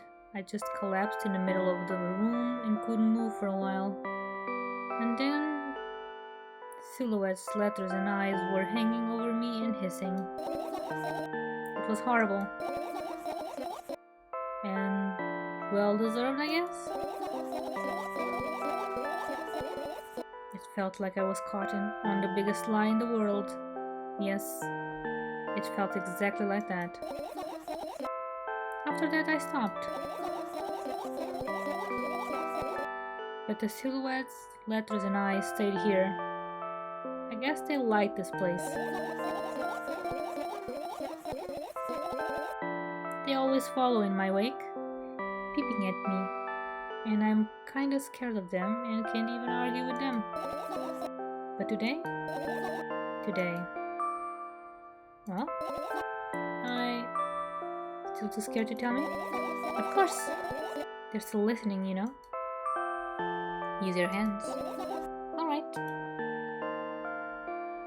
I start chaotically twirling my fingers with enthusiasm, forming complex shapes. You want me to tell you a bedtime story? Shh. And I was trying so hard to hear. Don't you get it? They'll hear you. Lex, nobody can hear you. So what do you say? I'd be happy to, but I have no idea how to tell them. Oh, it's incredibly easy. Just talk about something without stopping. Sounds silly, but it's not. And meaningless. You don't know what you're talking about. I know enough to realize that we'll just end up wasting time. Let's focus on something actually important. Boring. Fine. Close your eyes. Close your eyes. Go to sleep. And maybe you'll have a dream. Maybe not. You won't get it. You're not even trying.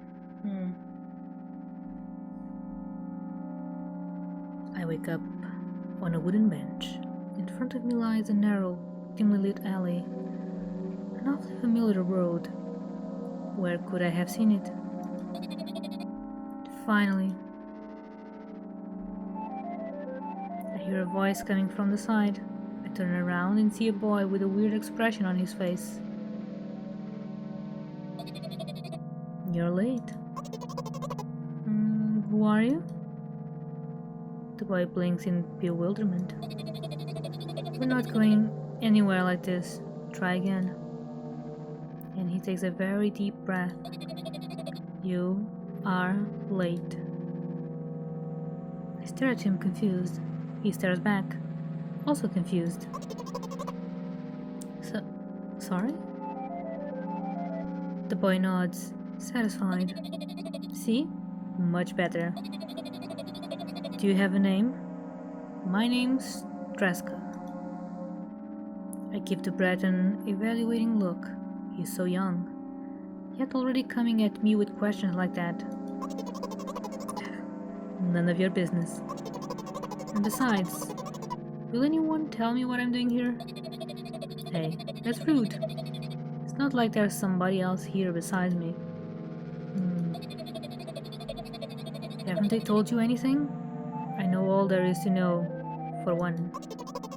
About what? You're obligated to escort me to the store, Naruhodo. Traska says that and strikes a victory pose. No way I'm doing that. You do understand that refusal is futile.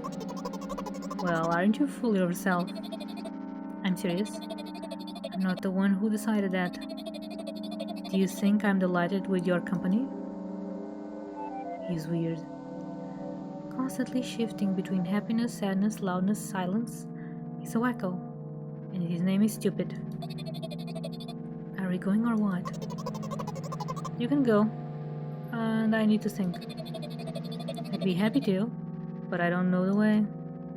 Traska puts on a cunning smile. I bite my lower lip in frustration. I'll be honest with you, I don't like you. He simply bursts out laughing in reply. I do like you though. Then he grabs my hand without hesitation. I don't even have time to retort. Lead the way. Our trip to the store went fine. But if not for the fact that Traska was walking way faster than me. And on the other hand, at times he stopped abruptly and went backwards, studying the ground underneath his feet. In the end, the trip took a lot longer than it should. After reaching the store's doors, we are greeted by a sign. We are closing in 20 minutes. Who had the bright idea to indicate their working hours in this way? They probably have special staff for this. Someone who runs to change the sign every 5 minutes. It's convenient. Sure, convenient. Are you joking? Yeah. You're so annoying. It's much better than being boring. How old are you, by the way? None of your business. And what's your name? None of your business. I was ready to slap the living hell out of the brats. But a scary-looking man suddenly appeared behind the glass. He's holding a cardboard sign that says we're closing in 15 minutes. Let's go. What are you waiting for? Huh? Oh yeah. So this is the first game again? But dream form, maybe.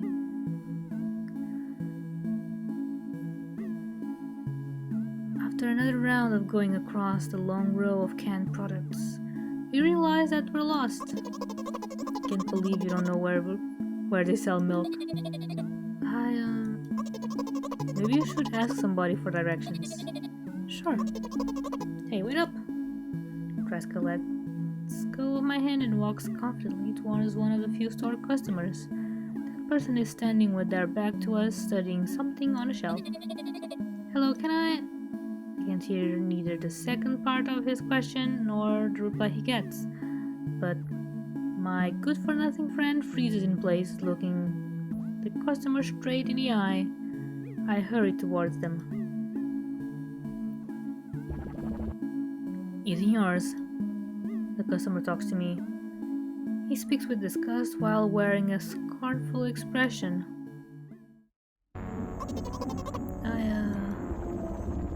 If he's yours, please get him away from me. Yes, I'm sorry. I grab Traska's hand and lead him away. He's still looking at the customer. His mouth ajar and eyes popped. He's also shaking. The eepiness?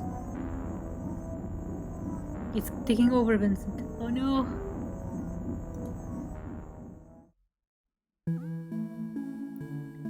Only when we turn around the corner, Traska comes down. What was that? It has come for you, Naruhodo, Vincent. It will be very powerful. Yours. I got so scared. He said, "What? No, no, no, not again." Suddenly, Traska starts screaming like crazy. I cover his mouth with my hand. His face is burning. He's crying. Can you act normal? You don't understand. Of course I don't. I don't understand anything. Knowing other people is still wrong, though. This is something you don't understand, it seems. You're mean. Who, me? Okay, so our character, no, the main character last time was afraid of O's, and I guess Traska is afraid of the word what? Naruto. Traska pushes me away and runs off.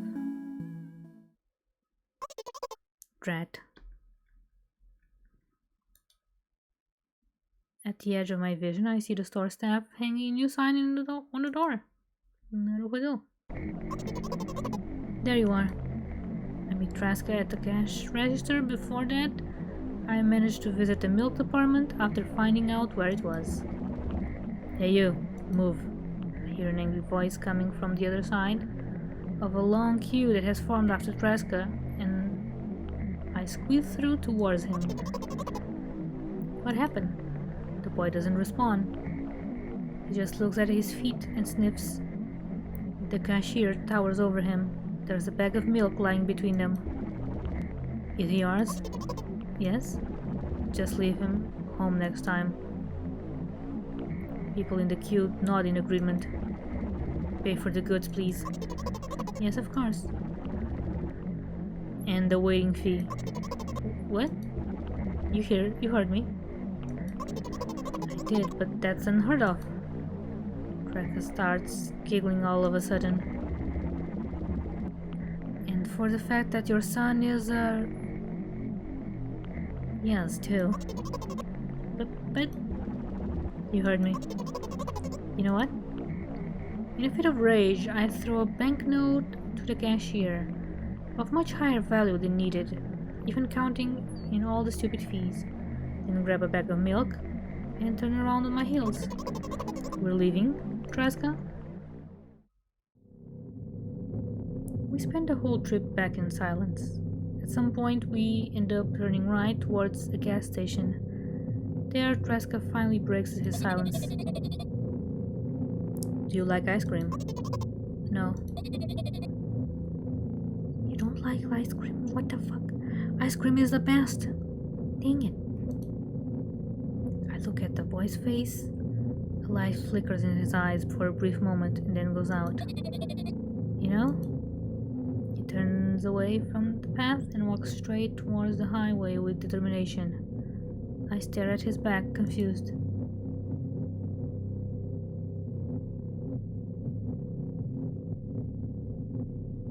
It seems like you're not helping me at all.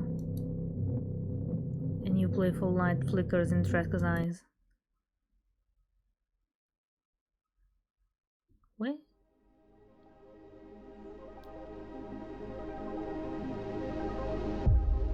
Hello, cutie. Hi. How you be?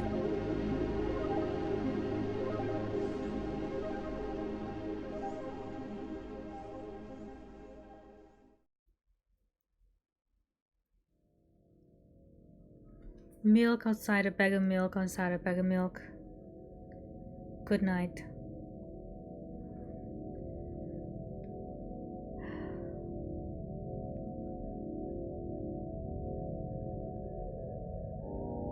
Sorry, what? Well, the game ended, apparently, and I asked you how you be? Why was the achievement in Greek? Because reasons, I guess. Also, I don't know the nationality of whoever made the game, so it might be fitting.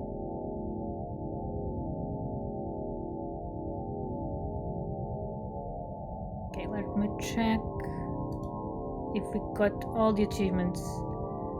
We did not. got 3 cards.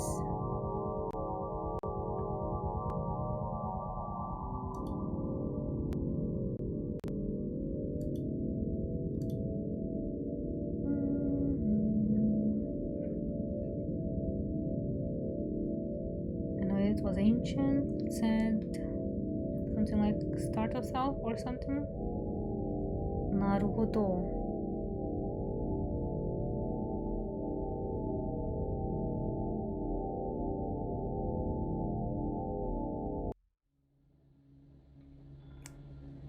There we go. And that's the game. Now, let's see.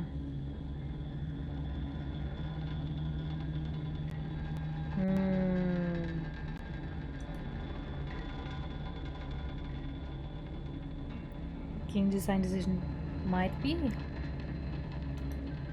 getting a guide to see what I need to do to get 100% of the achievements. Will I do it? I don't know. Okay, there's a guide here, but I cannot read it. There's another one. Thank you, Vincent. It was inevitable.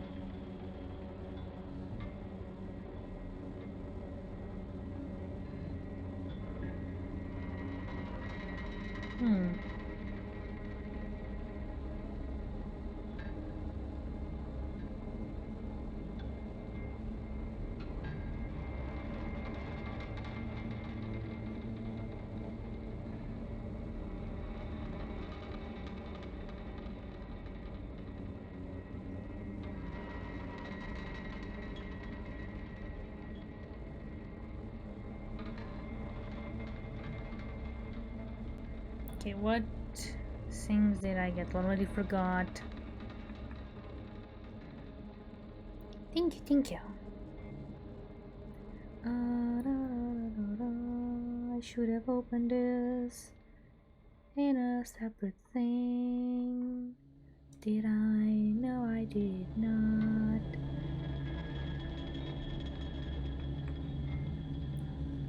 There we go.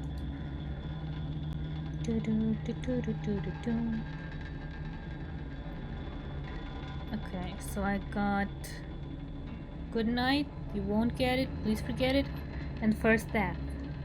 Naruhodo. Also, I might need a small break. Small break to go do things no one can do for me. Because people be stingy. I guess.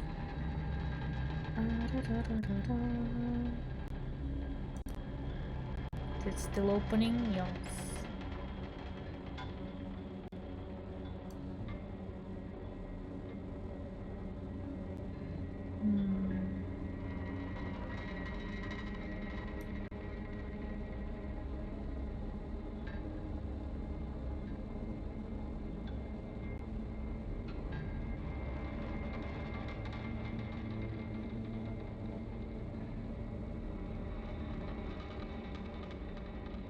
Okay. Only the things, the only thing that matters is decisions after I get up from the floor. Yes. Anyway. BRB.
Okay.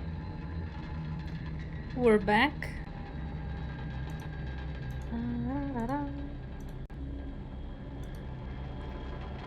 Gonna start a new game just to get back to the off the floor situation.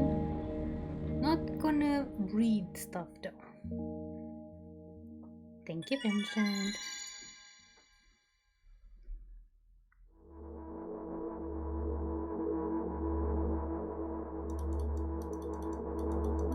Can I just...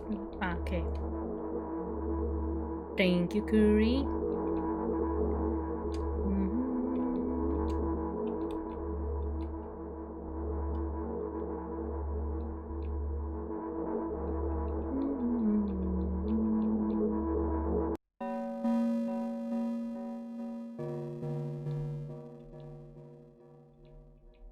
The living corpse sang. Such a sad event. Yes. No corpses in the kitchen.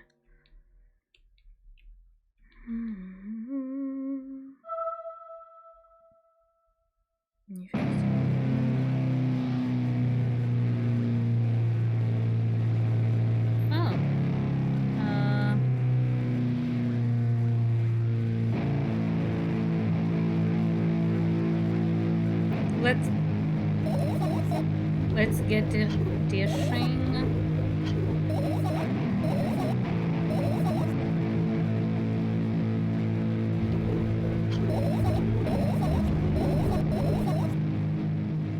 I didn't quite understand this part. Why is it drinking milk so bad? Does it have something to do with the cutscene?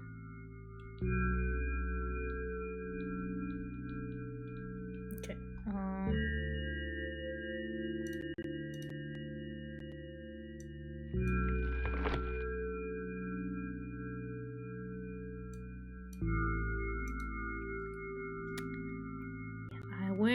I wish it would let me just copy the thing. Does it? No.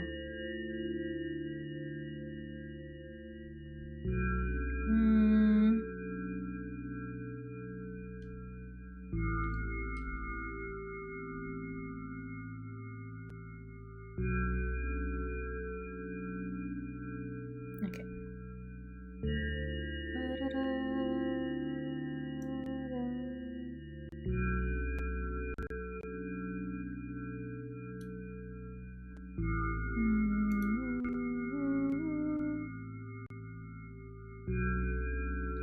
Send you a picture.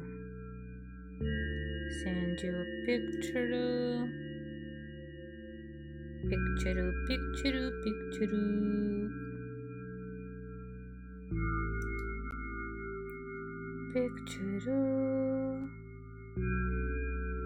Picture.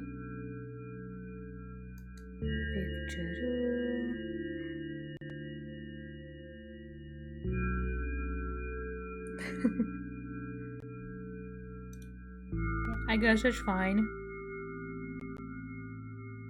Also, picture there. Picture there.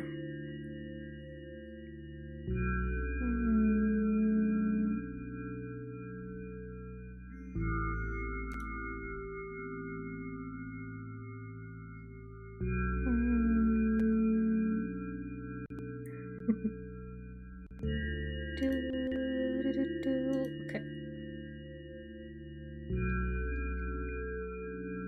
Let's just zoom, continue our zooming.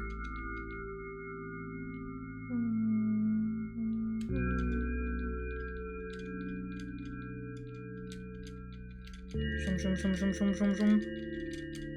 Still brushing teeth and swallowing pills and no, well, not swallowing pills. But thank you for the pets, Vinton. Yes, thank you. Hey.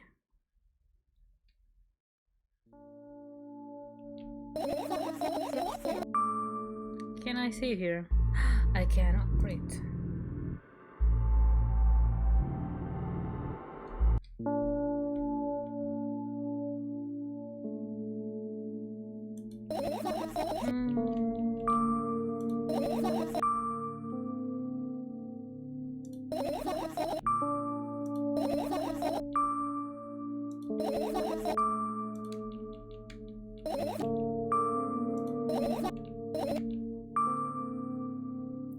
what made you happy all of a sudden? This part I'm gonna read because I think I didn't do this. And this is nicer. Maybe? And why would I be sad? Remember yourself a couple hours ago? I don't know what you mean. Stop lying. Nuh-uh. I still don't understand. Whatever, like you, I won't forget that pathetic, snotty girl for a long time. She just whines and whines all the time. Don't even try ruining my mood. I want to have fun while we're together, alright? So you're the one calling the shots now. Yeah. Well, let's see how long that can last. We'll see. Yeah. Am I really that pathetic? Say something. I was right. It is ancient Greek, and the translation is to be the master of your own self. Oh.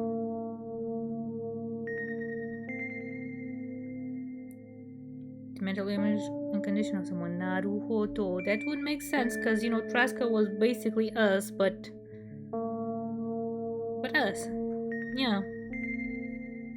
Well, no, the character was us, and Traska was what the character was supposed to be. Also, I don't know her name. She's someone. That was fast, but unexpected. At least I tried. Go wash your face. Okay.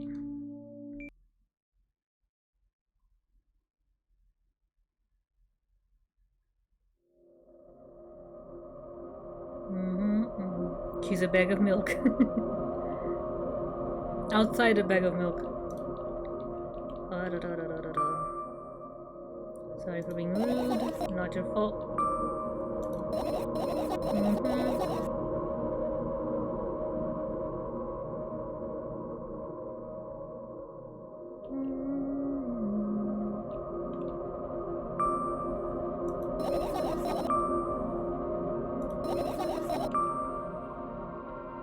Noticing? I can't be sure of anything. Alright.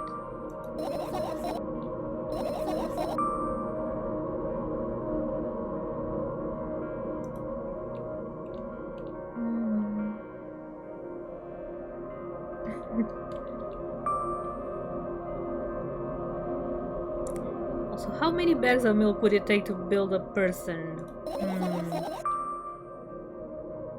I'm gonna say, if it's bags of 1 liter, maybe 30. Maybe more.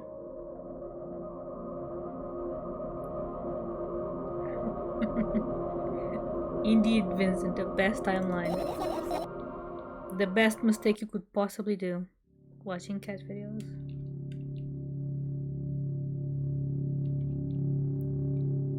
Okay, gotta take a look there.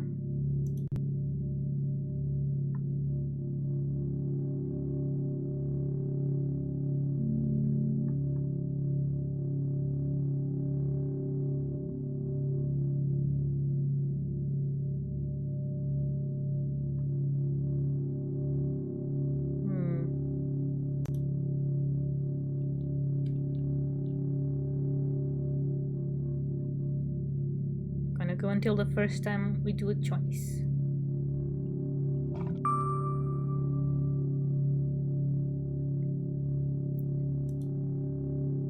An actual choice.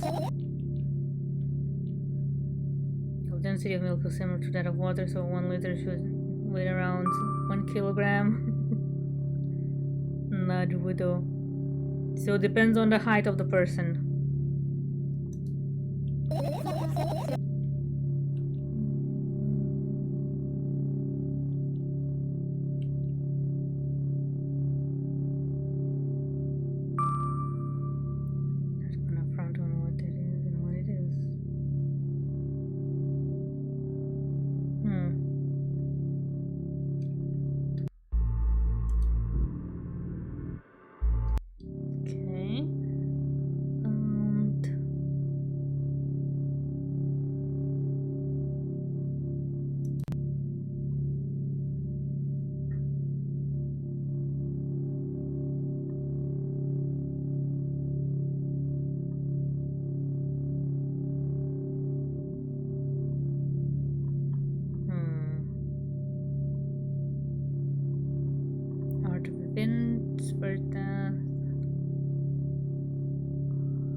After the introductory events of the game, the girl will initially throw away those of her medication one by one, then eventually come around and take her medication and I dose it. Then after some time, we'll be presented with the following screen. Advance through the dialogue option to follow. Any option will work. Achievement for that should be awarded. You have selected the right option. Come to the right following screen. What?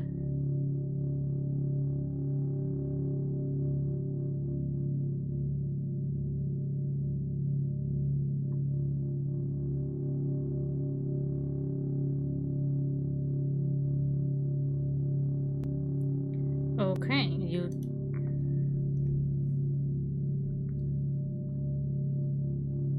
Very, very interesting, yes. Very interesting.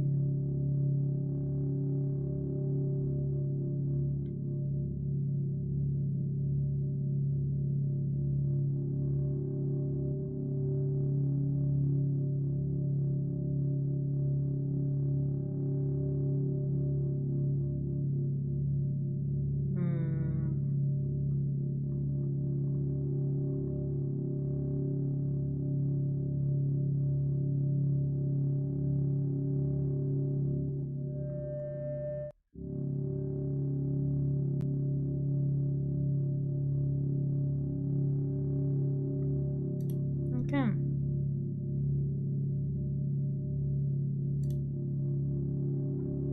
Let's just do this. Because apparently the achievements are just in the... Yes. The clicky part.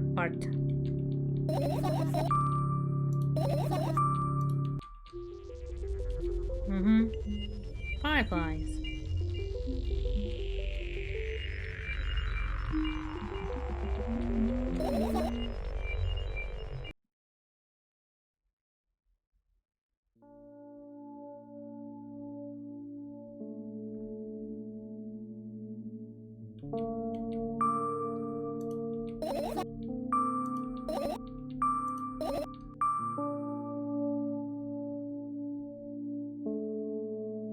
Is there anywhere I should click in this part?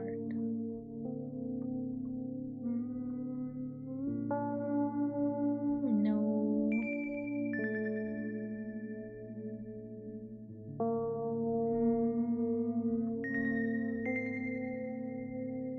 Nope.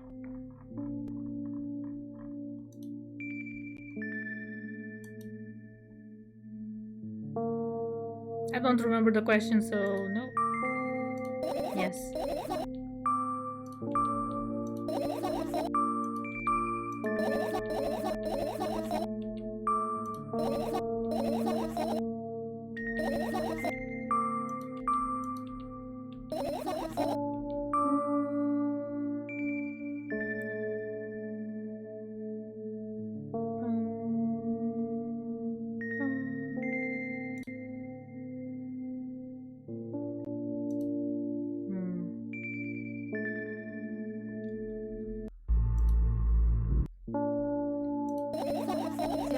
Don't get it.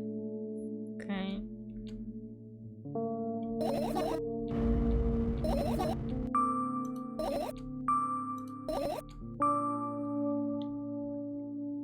Okay, I have no idea.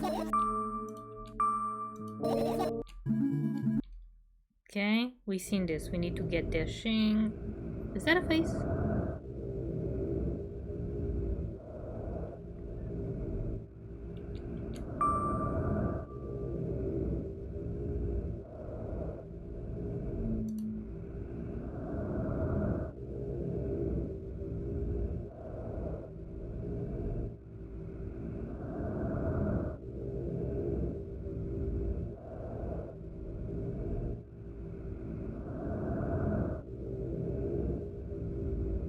The phone.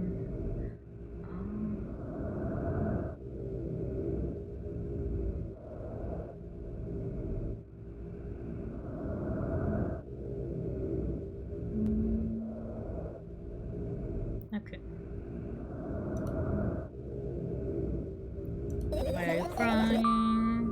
Did you bring milk? I wonder. Okay, it doesn't matter.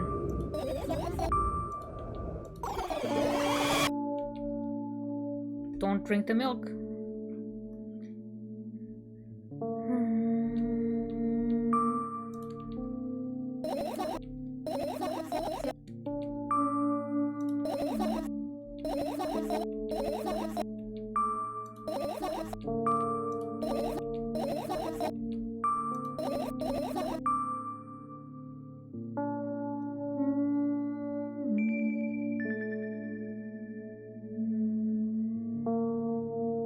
I'm trying to come up with a reason. You don't have to tell me.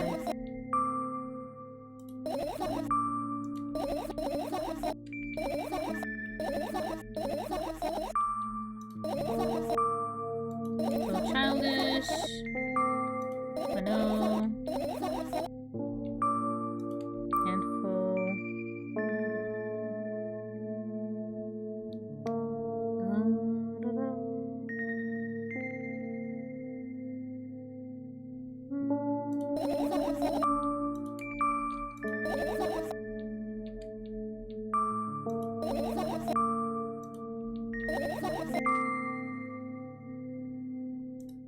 Wowee.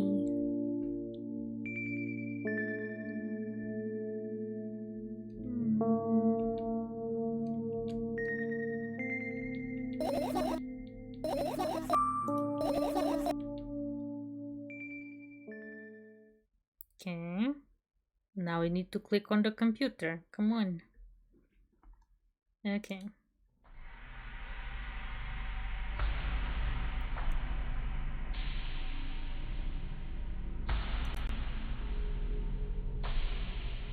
We'll really have this one, but you know.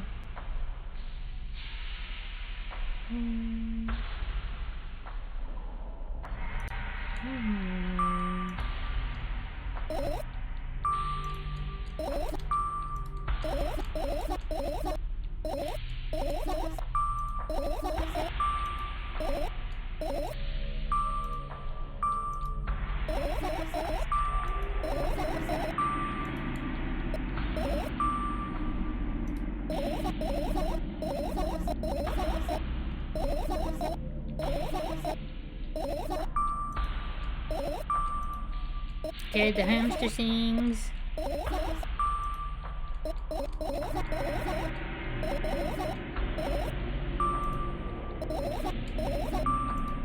Come on.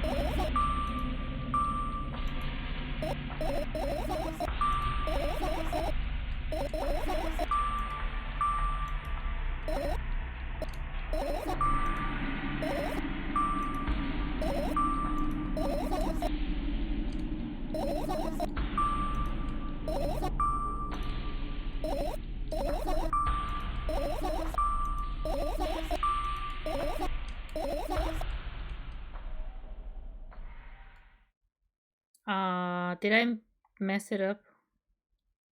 Maybe I did. Maybe I didn't. Yeah, maybe I didn't. Maybe I didn't. Okay, the next one. I need to select the tell me about it again while clicking on the backpack.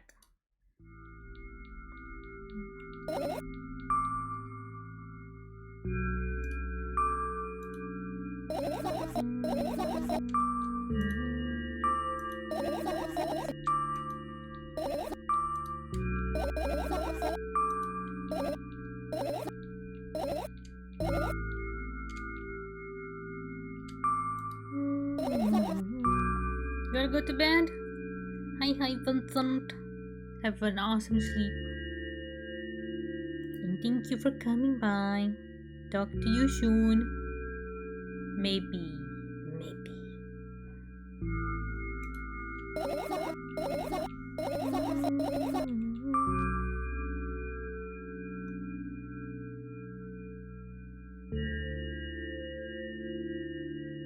Just that has absolutely no special meaning for you. Like I told you, there's no wrong with it. Tell me about it again. Please?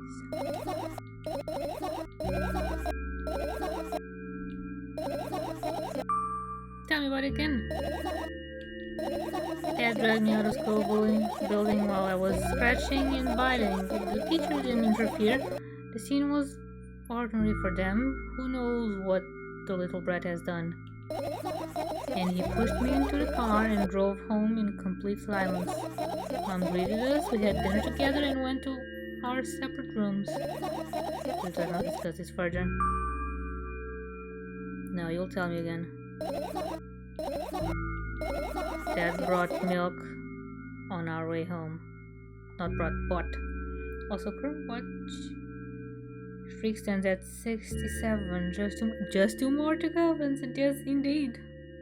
Two more. Yes, two more. Again, I hate milk so much. Mom was not home. Again, I hate Mom so much. What happened next? Suddenly, I feel someone's eyes on my back, knowing that these moments should never ever be ignored. I turn around, but there's nothing there. What happened next? Everything that happened next happened after something that led to everything that happened after what had happened. What? I look at my bag again, light pouring into the room, window glints on the metal parts.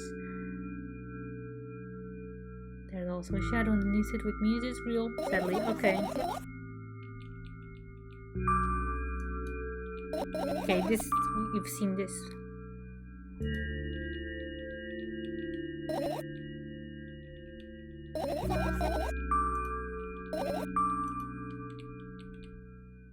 So apparently she was removed from school against her will.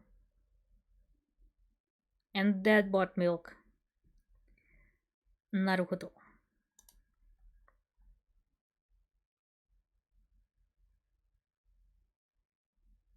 And one more firefly.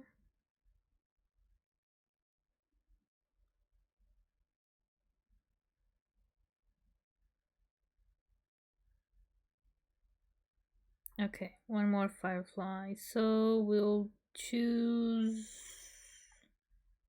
the pill bottle things.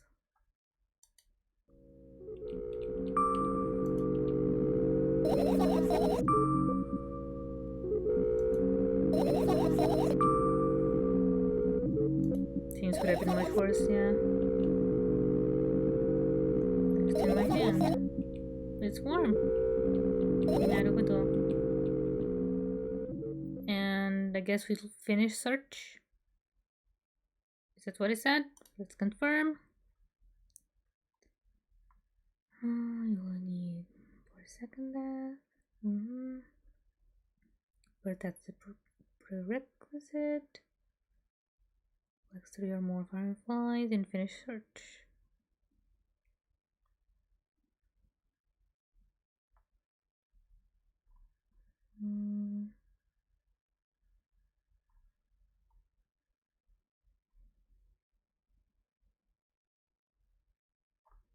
Okay. Let's just click the finish search.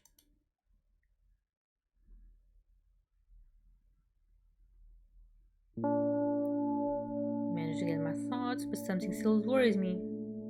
Yeah, on the other hand, I wasn't supposed to be happy anyway. Why not? If I lose something and then find it's just back to starting point, nothing changed at all. Okay. And happiness is always about being positive. Wanna sleep? How about get some fresh air before sleeping? What do you mean? Close to the balcony, breathing in some air. Panic attack. Stay away from the balcony. I don't think it's a good idea. Why?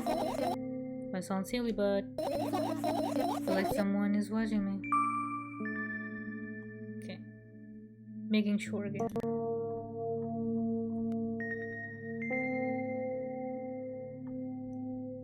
Alright. There's no way somebody cares about you that much. Just for a couple of minutes, okay?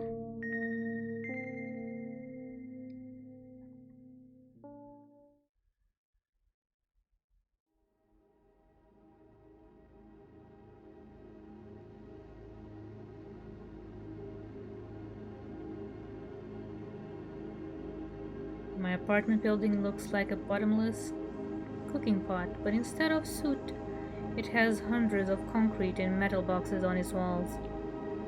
There are lights on its windows, there are muffled voices coming from the inside. The howling wind spirals up and splits into hundreds of independent streams, like it wants to be heard by every person living here.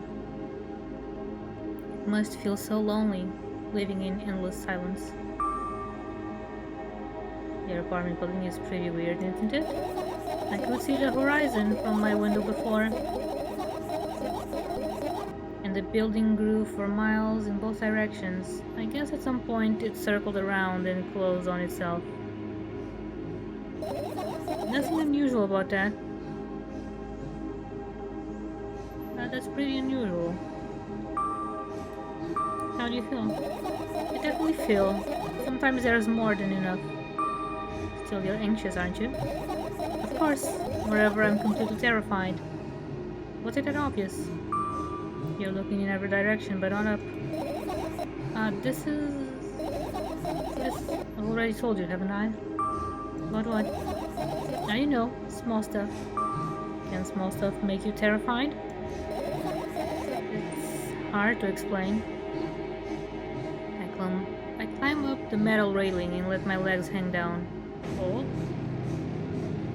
I sneak short glances at the abyss from time to time. It replies with angry, cold breath. That's how we interact, like old friends. Sometimes I feel like the whole world pretends to be crazy. As if it's trying to make me believe in something that doesn't exist. Weird, isn't it? Yes, but at the same time it makes me feel a little bit happy. Everything around me was created for my sake. To deceive, trick, confuse me. If that's true, I guess I'm not so crazy myself after all.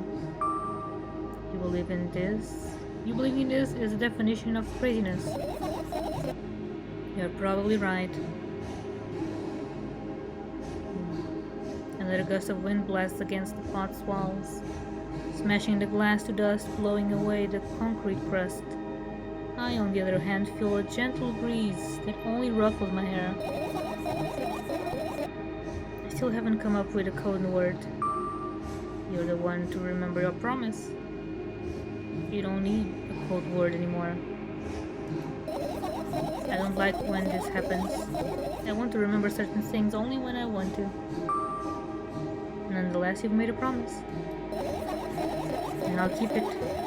But you need to keep in mind that from this moment on, every word will bring me pain. I bend down and imagine falling into the abyss.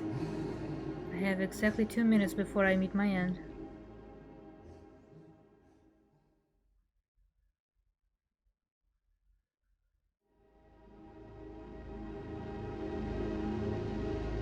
What?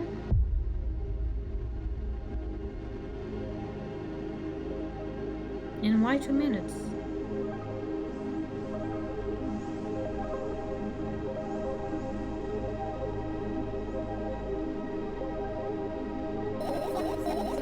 I had a friend online, my best friend, even though the combination of letters he used instead of his name wasn't that cool. Well, the combination of pixels he had instead of his photo was also boring and unattractive. This is so strange and wrong. Breaking the rules of being online. Why was he doing that? Maybe his call was a few lines short. Yeah, I don't get what you mean. I could tell you about those rules. I can't find them anymore. But I'm smart, so I figured them out myself. Although, I'm not sure if I should divulge them. Why? When I try to say what I think out loud, I tend to make mistakes. If I make just a single one, everything that comes after contradicts my thoughts. You know, that happens to me too.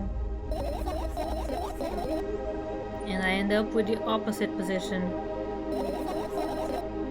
And I don't want that. According to that logic, it'd be better for you to keep your mouth shut forever. Yeah, that's my dream. Keep my mouth shut, never get up from bed, never see or hear anything. Well, that's not really me though. Just dream on and on. Oh, why is everything so terrible? Don't get distracted. So what was about your friend? My friend? Ah yes.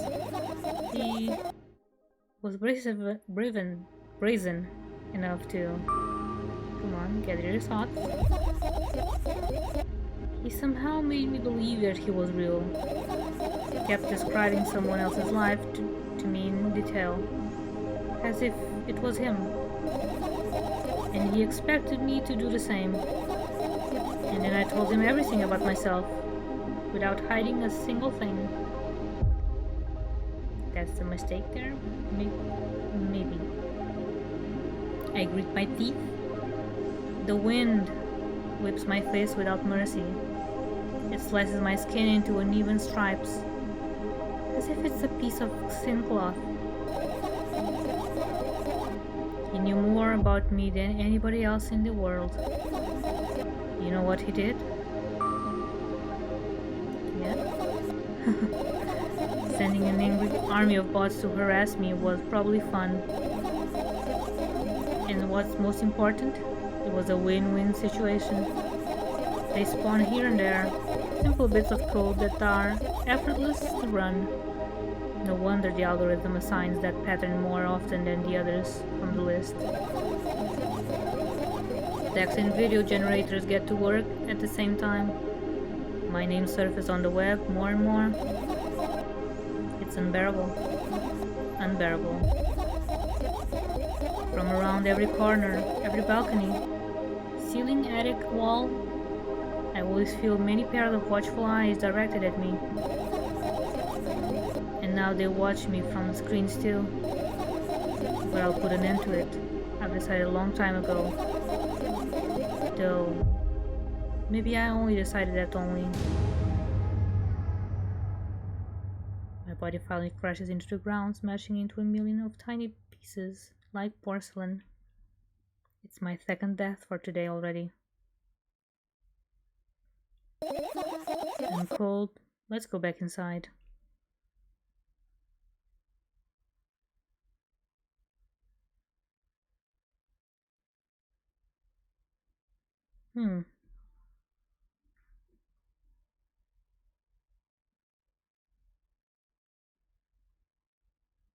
I returned to my room. Thankfully, it hasn't changed one bit during the minutes I was outside. Without a second thought, I go towards my laptop and yank the power cable from the outlet. That's it. That's it. That's it. What are you going to do? What's with this silly question? I'm going to sleep, of course. Hoping that tomorrow will come after a year or a decade. Imagining myself to be outside of my mortal shell, but at the same time, still being me. Ridiculous like milk outside of a pack of milk. And yet, you don't have to talk out loud for me to understand that you're worried about me.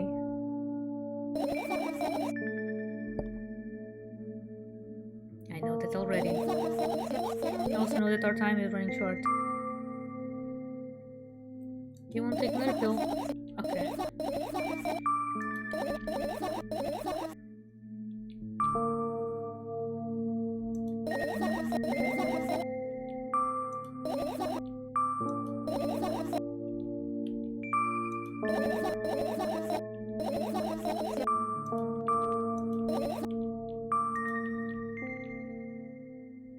Okay.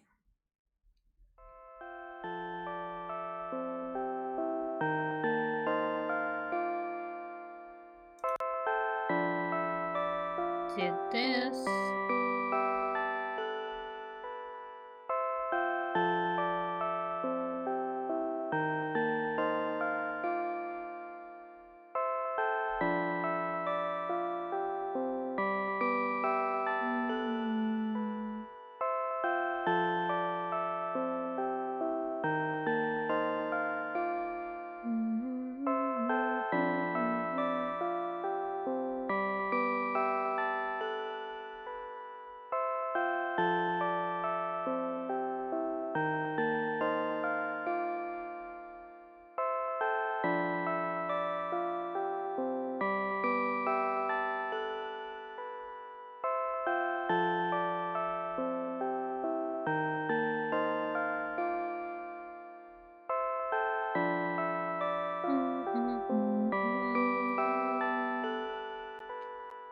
let's go see how many achievements I still have. I need 4. 4 more.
Okay. How do I?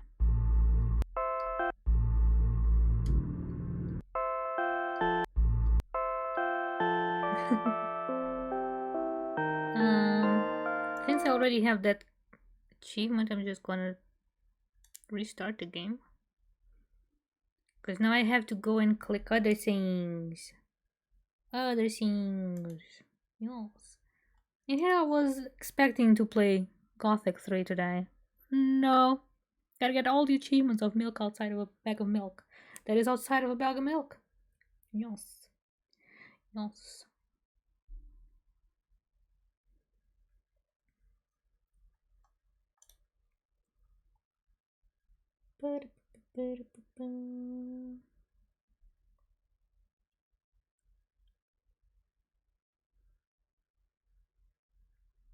Come on.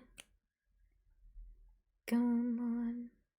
You can do it. Come on. You can start the thingy. Come on. Maybe I'll eat some candy. Come on. Okay. Start sing.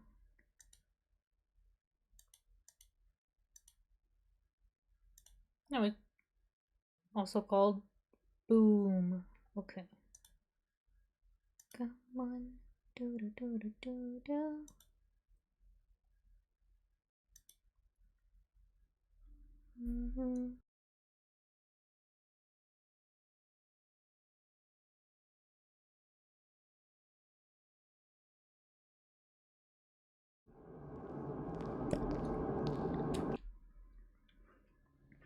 Okay, continue.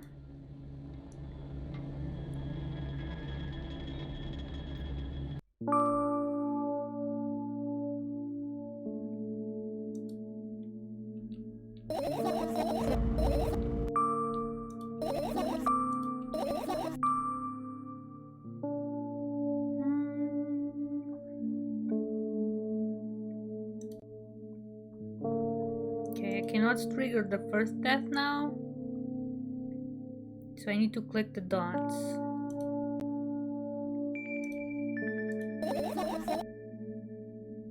Okay, help you find the fireflies. I have to tear the whole place. Okay.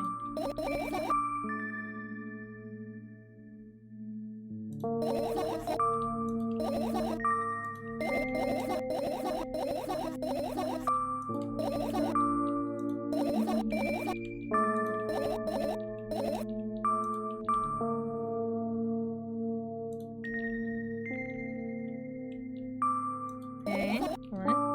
Look down. I look down after one of the small bug. Okay, that's the thing. Okay. Wowee.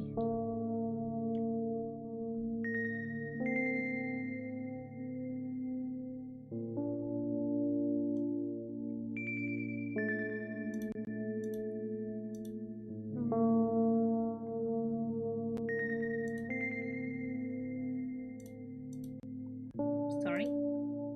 The client thing was bothering me, so I fixed it.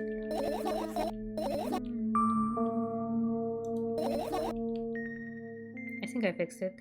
Maybe. Okay. The phone is right there. So let's get that first. What's this?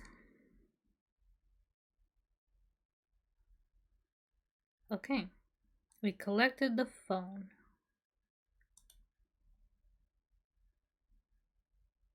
Collect the phone, which is between the fan and radio. Let's collect the phone, pill bottles, dosage notes, and notebook. Okay.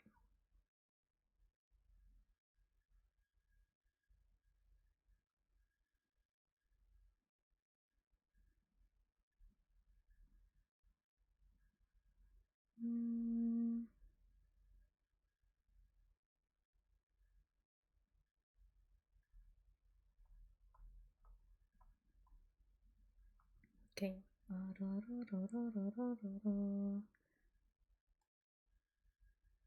Pill bottles. Okay.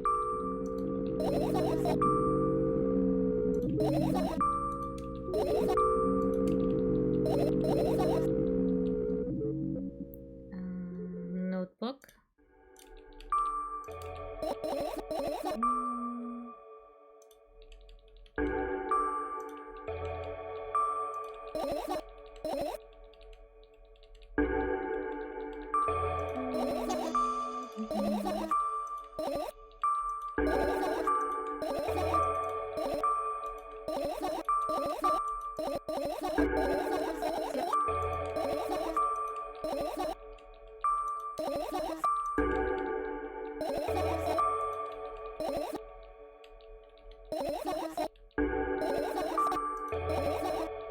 Okay, then next,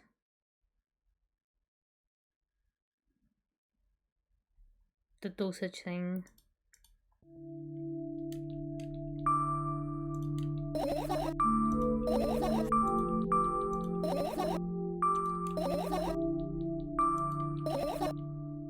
And we finished the searching. Okay.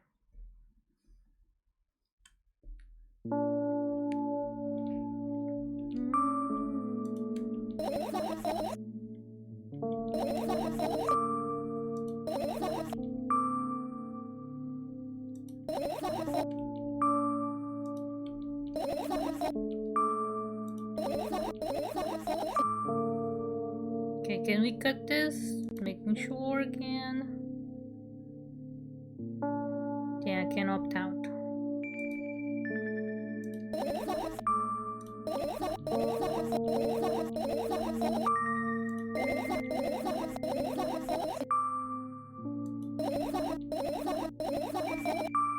Let's goodbye then. No. I have one more small favor, really small.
Okay.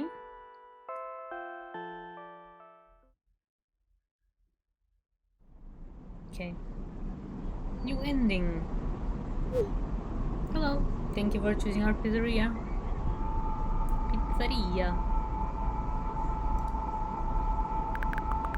You know, this place is so empty. So I don't really feel particularly good or bad because of it. I'm all alone, but at the same time it feels like I'm not. There's a lot of thoughts in my head. They always keep me entertained. can create a whole world with them. I'm sure it will be able to fill the void around me if I try hard enough. Although, no matter how much I think, my surroundings don't change. Yes, things happened in my head, but they never left its premises. And it's not like I tried to suppress them. Maybe they were afraid to come out? What kind of pizza would you like to order? Anyway, there's so much space in my head that could be put to good use. So if every thought would make a senseless and merciless? Well, anyway, circle in my head, destined to go back to where it started. But there should be an end somewhere. You can't wander around forever. What do you think? I know it sounds scary, but it's not scarier than constantly existing among the void. This place is safe, and nothing bad will happen here. Nothing good will happen either, though. Are we talking with the pizza place? Please note that we have a special offer right now. 3 pizzas for the price of 2. Yeah, there's probably nothing good in having the same thoughts over and over. What's the point of having them anyway? I could have escaped from here, but I feel like my thoughts aren't helping me at all.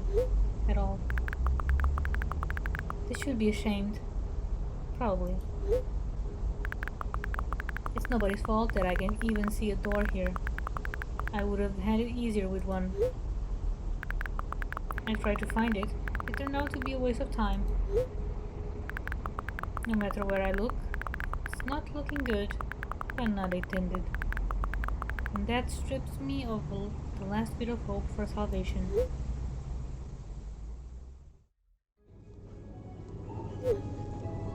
We also have a discount program for new customers. You can learn more about it on your account page. Don't you think that me being here is also a waste of time? What's the point in that? I can just keep on thinking. And even then, my thoughts are as meaningless and empty as everything else. Does that mean I'm not feeling the void, but I am part of it? Then why should I feel anything? Why should I know that I exist? Although I'm not even sure about that. This place is always either warm or cold. It's neutral. But at the same time, if I think about warmth, I feel warm. Maybe this world corresponds to my thoughts. I wouldn't want to admit that I'm completely empty. I'm not the reason everything had disappeared, right? Can't I just adapt and get used to having nothing around me since I can't do anything about it?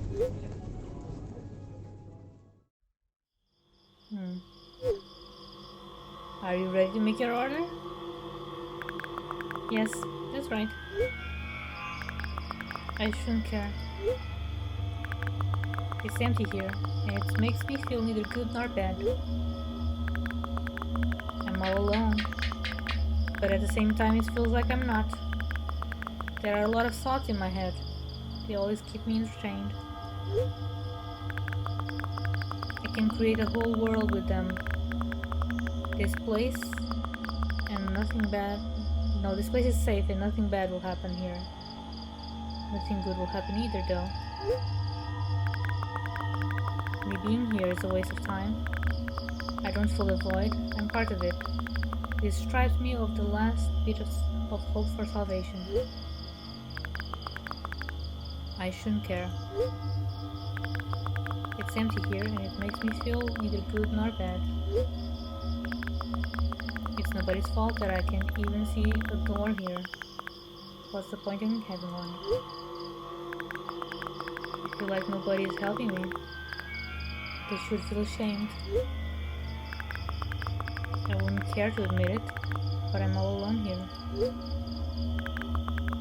I can't do anything about it.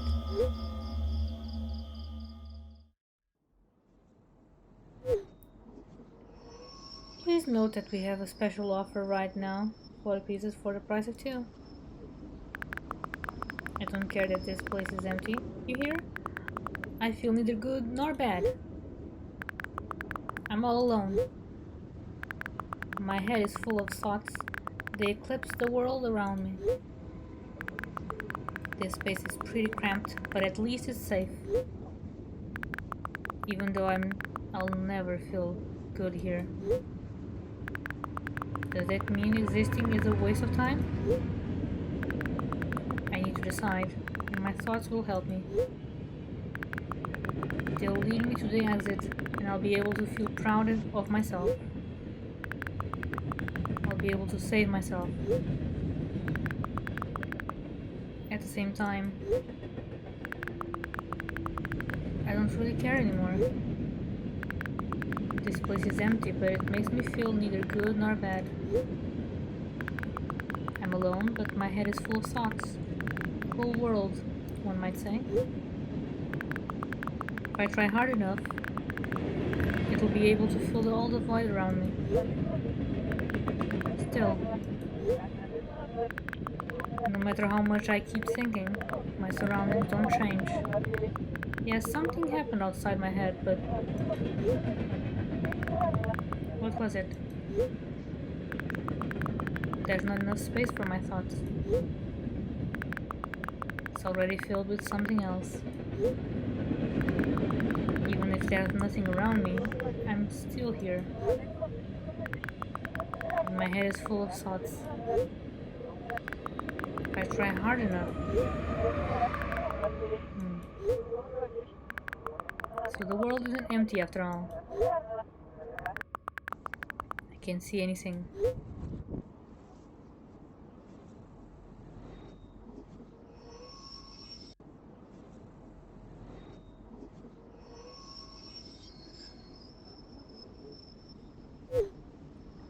Session timeout. Please reload the page.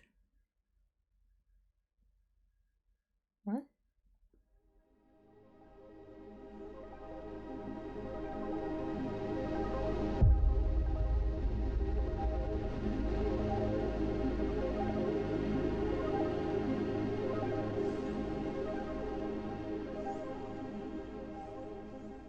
All right.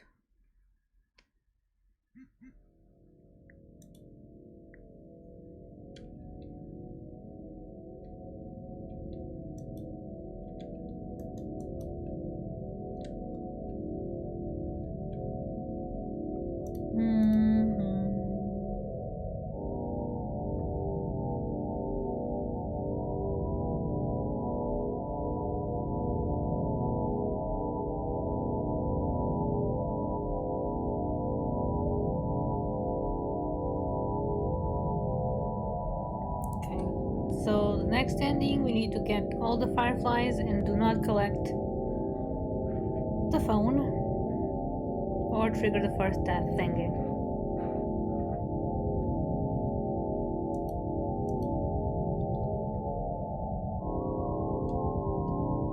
You know, I wish we could skip the credits. We've seen them already. We've seen that Nikita did a wonderful job here. Yes.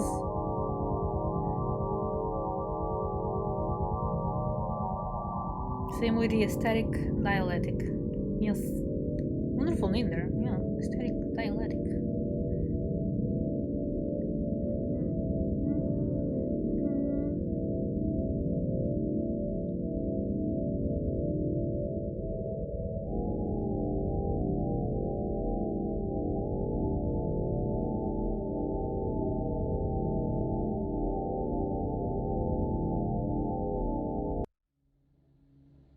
Okay. Continue.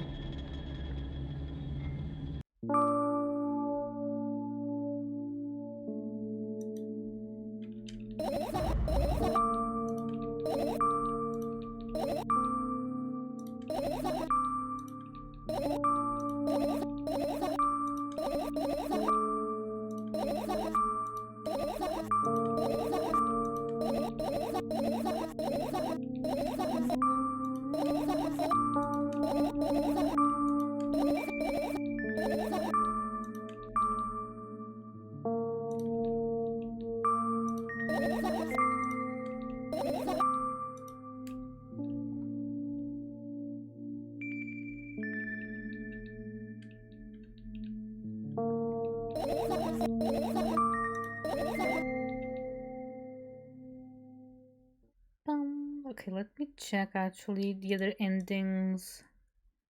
Do we need to trigger the do not trigger and do not trigger the first death? Okay, so we should be able to save here and it will be fine.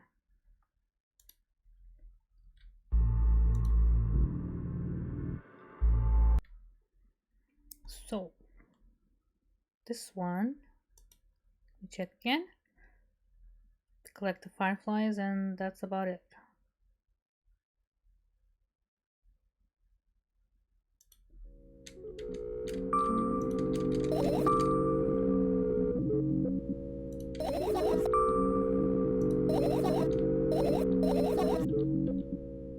Okay, now this one.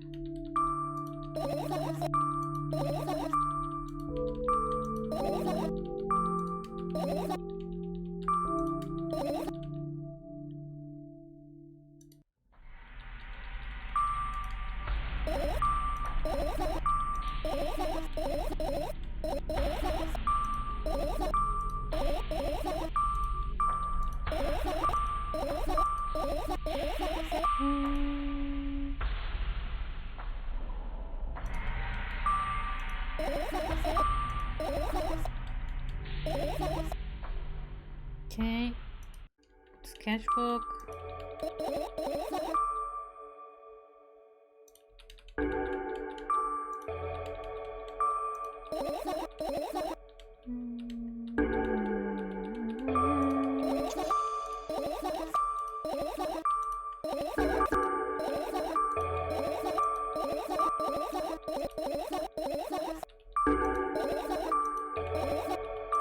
Come on.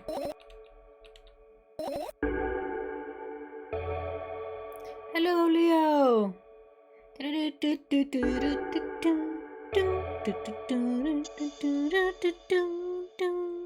But yeah, how are you? How is life? Wife and the kids? Yes. Yes.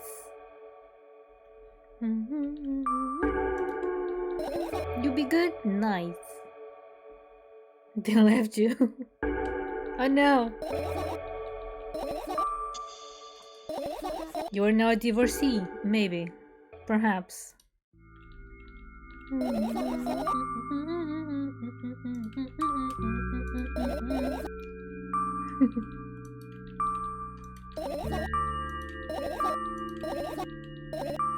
I'm doing good. Yes, been doing good. Doing good now. I am collecting fireflies so I can get another ending in this game too. Yeah.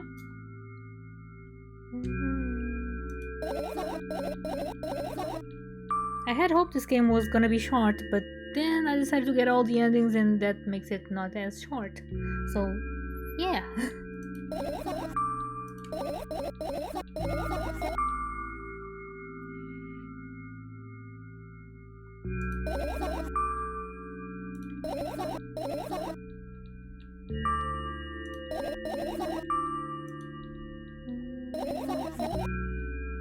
You're playing Genshin again? Naruto. No, it's been many years since I played Genshin. Maybe I should go back into it, just cause. Just for a bit. Okay, did I get everything?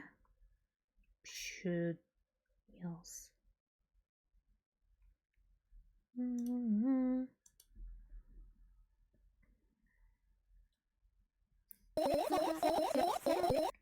Oh, it's been 2 years. Naruto.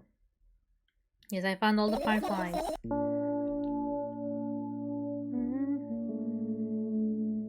Haven't played in quarantine. Naruto. Actually, I don't remember the last time I played. Damn.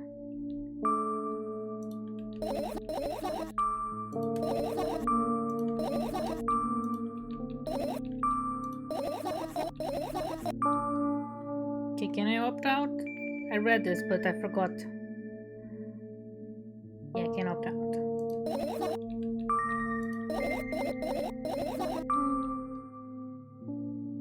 And did a 10 poll and got a new 5 stars, so now, now you're stuck. They got you good. Yes. They knew just how to appeal to you. Yes.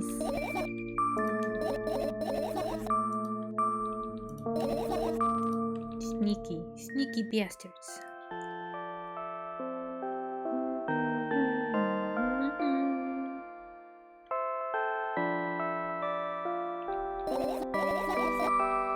Also, to me, it's quite weird that she sleeps in a sleeping bag.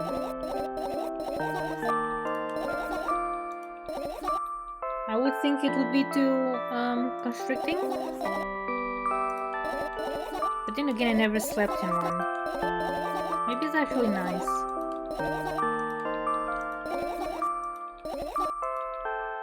Okay, cutscene. Ending? Maybe. Mirror? Yes.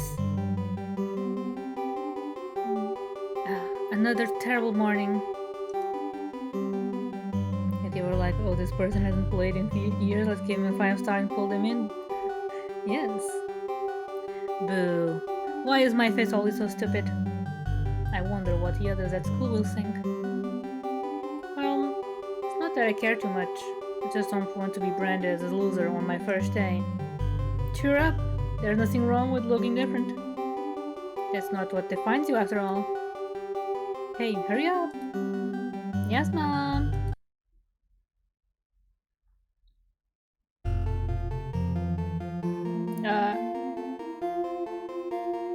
Another terrible morning. Why is my face always so stupid?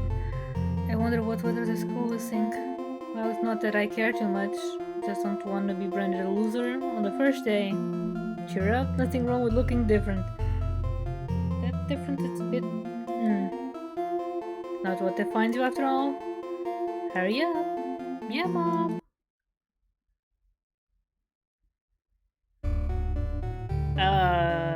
Okay. Another terrible morning. Why is my face always stupid? What will others think? Not that I care too much. Don't want to be branded a loser. Nothing wrong with looking different. Not what defines you. Hurry up. Yeah, Mom.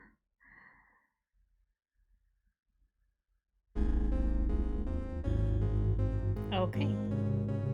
Another terrible morning. You don't have a face now. Okay.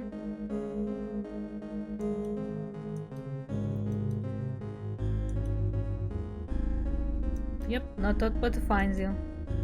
Yeah, Mom.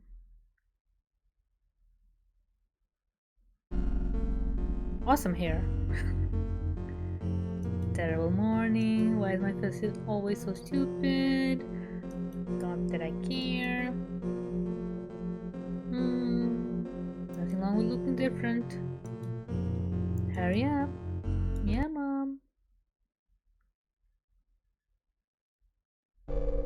Oh no, there's 2 of me. Okay. It's all so stupid. I wonder what others would think. Not want to be branded a loser. Hurry up. More? Oh, big eyes.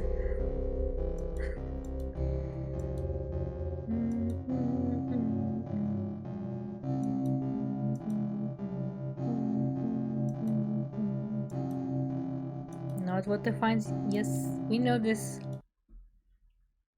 More? Oh. I actually have a picture like this. Many eyes.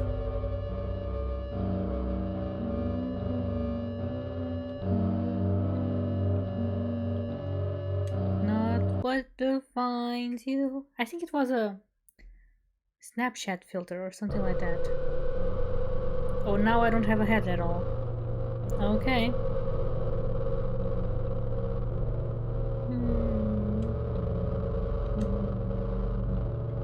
Not what defines you.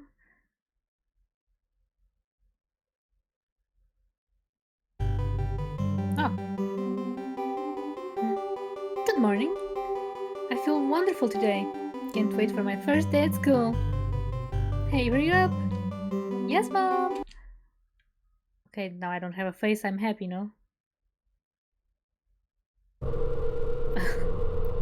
Okay. This reminds me of a video I saw. Yup.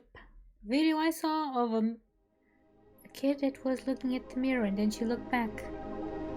But in the mirror she continued looking forward. Spooky.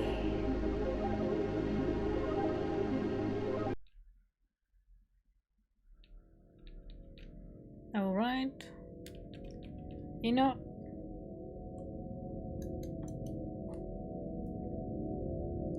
guess I'll just wait for the things again. Might take less time to wait for them to just resume than it takes to just restart the game.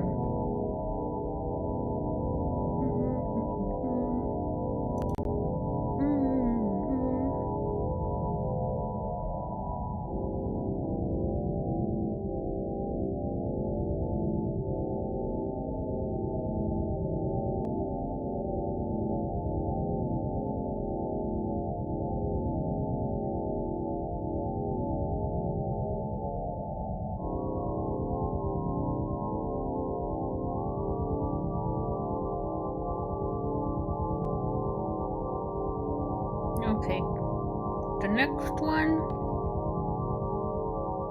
we cannot trigger the first death, we do not collect the phone, and not all the fireflies. But we must deal with the whole laptop thing.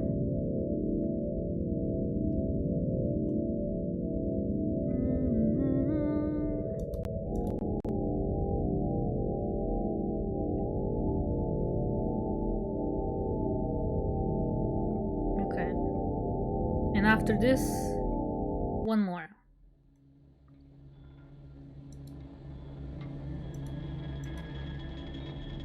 Continue. Okay. 2 fireflies and laptop. So, guess this.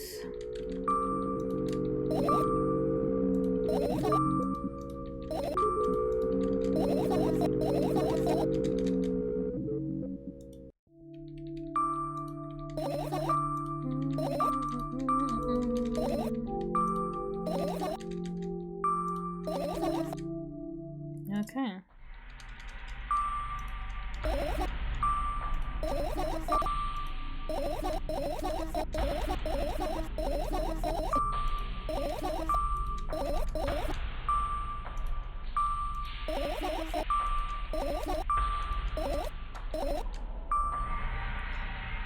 We'll end up returning, right? Yeah. Already seen this.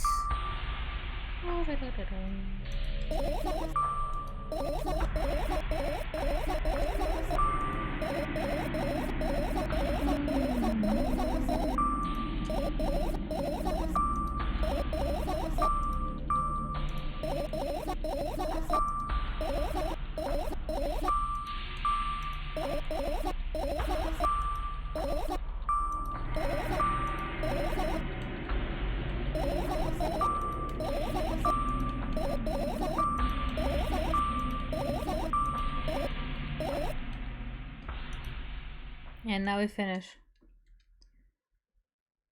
And go to the balcony.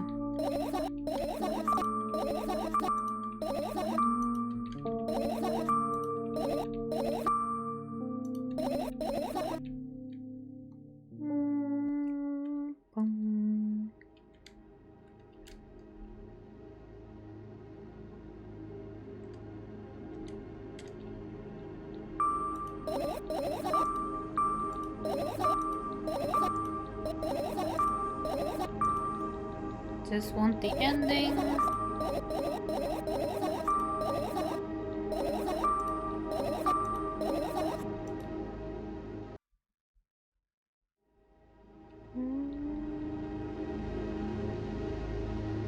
So I don't really get what happens here. Maybe she just imagines herself falling.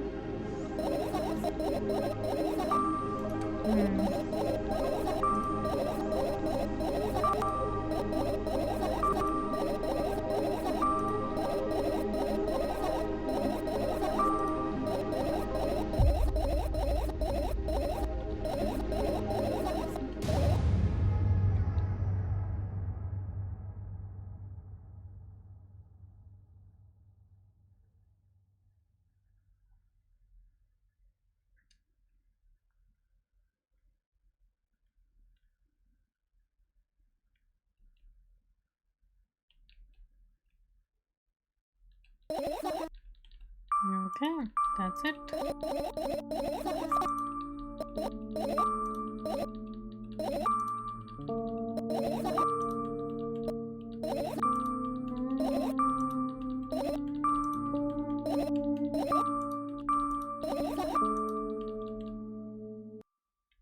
Mhm.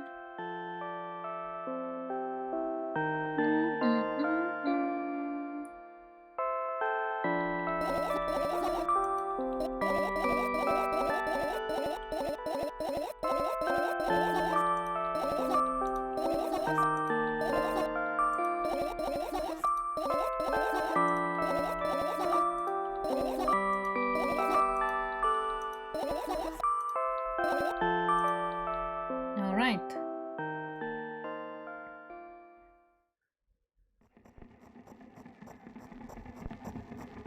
I wake up lying on the cold floor in the center of a cramped room. I look around without standing up. There's no furniture, just naked walls and a single door. I can hear muffled sounds coming from the other side of it. Scary sounds.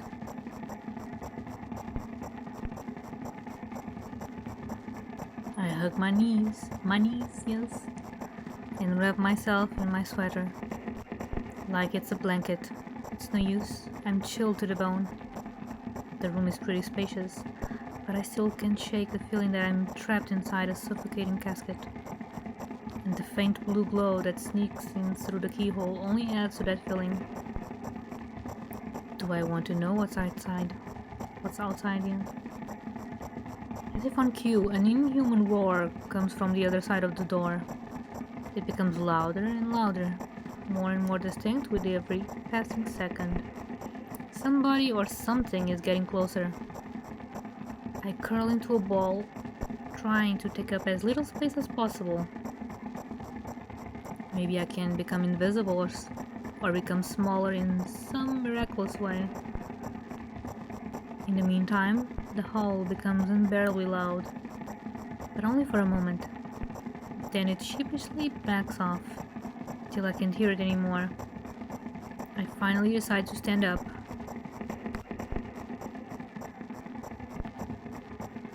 After I do that, I hear another strange sound. It's coming from right above me now. The ceiling moves upwards, squeaking. Small debris is falling on my head. I squint a little, then raise my hand, trying to touch the ceiling. But it suddenly starts to rise quicker, and instantly disappears into the darkness. I'm not in a casket anymore. Well, it wasn't exactly a casket now.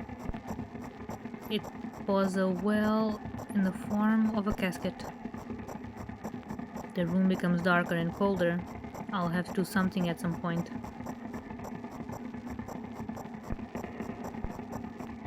Hours pass. I frantically run from one wall to another, delirious. The walls run away from me, making the already spacious room even bigger. In the end, I stand amidst endless darkness, and only the door is watching me with its eye.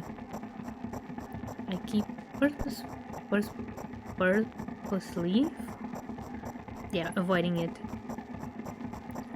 I could sometimes hear horrifying rustles and howls on the outside. However, now I don't even have a choice anymore. I slowly come up to the door and reach out towards it.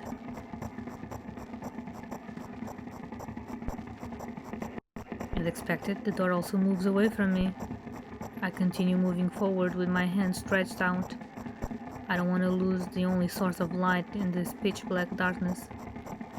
At some point I get tired of sneaking up on the door, like it's some wild animal, so I lunge at it, trying to grab the handle. However, at the last moment the door whizzes away, and I fall to the cold floor, unable to keep my balance.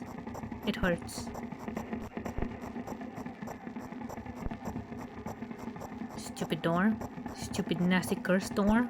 I hate you. I hate you. I scream at the top of my lungs. I finally let out all the despair that I had bottled up. I slowly realize how horrible the situation I ended up in is. No, no, no, no, no, no, no, no, no. I don't stop screaming for a moment, because I'm scared to end up in complete silence. If the reality around me disappears, my twisted imagination will take over, and the realest thing I have right now is my voice. Hey, I can hear you. A voice coming from the other side of the door. I'm here. Come closer. I scream twice as hard as before. I scream until my throat hurts, until my ears start buzzing. My biggest wish right now is to keep in touch with that person, whoever they are. Hey, where are you?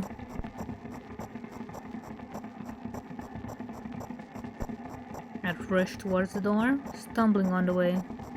I keep running for a minute, for 10 minutes, but the door isn't even an inch closer. At the same time, the distance between us hasn't grown yet, which means I matched it in speed. I just need to make one final push. I gather the last bit of strength that I have and push my legs off the ground. The jump feels like an eternity. I stretch out my hand, almost touching the scratchy wood.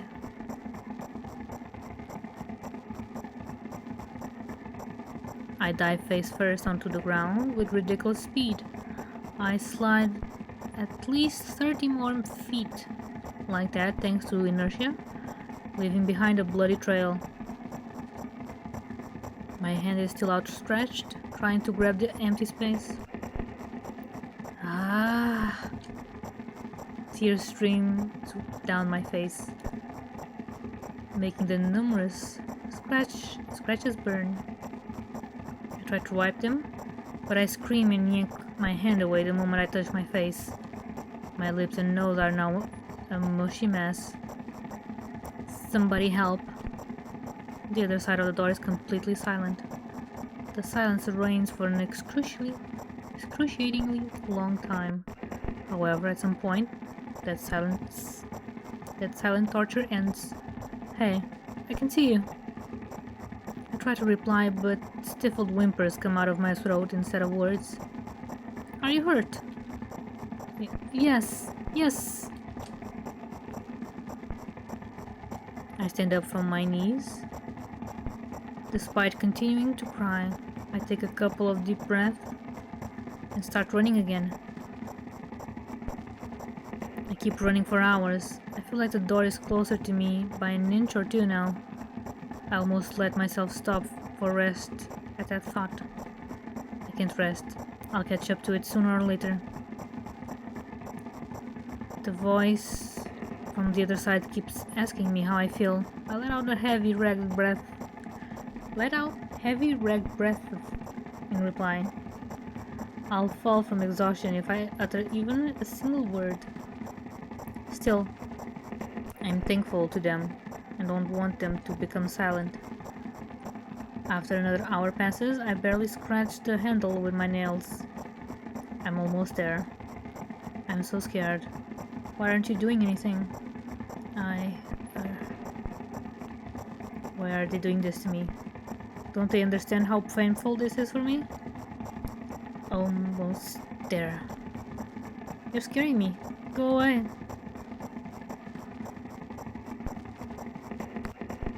Rage fills my brain. I ignore the pain in my bones and channel all my strength into one final jump.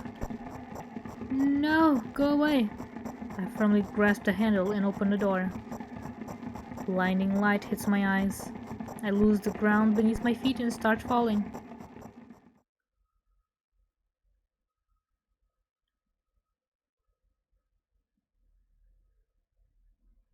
I'm laying face down in grass. I smell water, earth, and the dampness of the night. And grass, of course. The wind tickles the back of my head. It howls and jumps around restlessly. Lying down like this is unpleasant and rude when nature is so alive around me, with sounds, and I'm pretty sure colors too. I stand up, full of anticipation.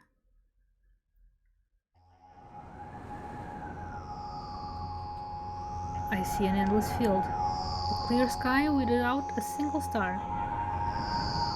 and a pale moon somewhere very, very far away. I shake my head and try to focus my eyes on anything, but to no avail. My surroundings are just too vast. I feel dizzy.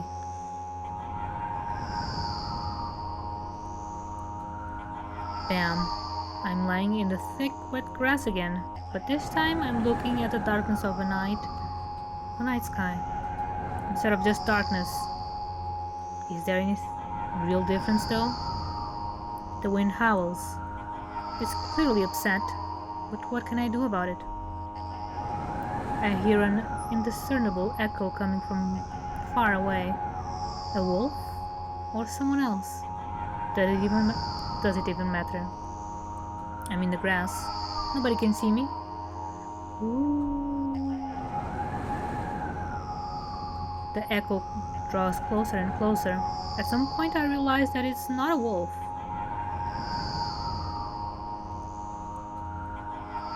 I jump up and start turning my head in a panic. Where is that sound coming from? I haven't said that out loud, but got an instant reply. Ooh. Hey, I can hear you. My voice runs across the field, mixing with the rustle of the grass and the howls of the wind. It feels like it's about to get absorbed by them, but... Ooh. Hey, where are you? Ooh. I can't understand where I should run to, and if I should run at all. Somebody clearly wants me to find and help them. Maybe they're hurt? The grass tickles my heels while I drag my feet in the direction where I think the sound is coming from. It's just there's not a single tree or stone around. Only an endlessly wide field. I hear a resounding, painful scream. I shut my eyes and cover my ears.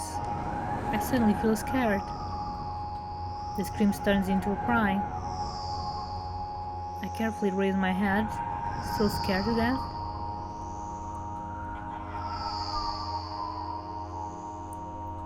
Somewhere, very far away, among the thick grass, I spot a silhouette. Just a small black spot, but... Hey, I can see you. Silhouette doesn't move, but the sound is definitely coming from its direction. No, it's not a scream. More like a whisper or a wheeze. Ooh. Are you hurt? No reaction again. Just muffled sounds. Maybe it's the wind going mad, and the black spot is just a stone or a tree. I walk away, disappointed. 100 steps, 200 steps. Then I turn around. Surprisingly, the spot hasn't become smaller. I start jogging. The grass is no longer tickling me. It's whipping my ankles, leaving cuts. Feeling of panic and unexpectedly dread grows inside me. A stone, a tree, why the hell is the field endless? I don't turn around anymore. I know that it's chasing me. The sounds reaching my ears become even stranger, louder, and more distinct. The wind is pulling me too? Huh. Isn't that right? That's the case, right? Finally I stop. I ran out of breath. I'm at the brink of dying. At least I think so. Ooh. The horrifying voice is coming right from behind me. I turn around instinctively and for some reason try to shield my face, but end up losing balance and falling to the ground. The grass replies with a nasty cackling rustle. Ooh. I've had enough.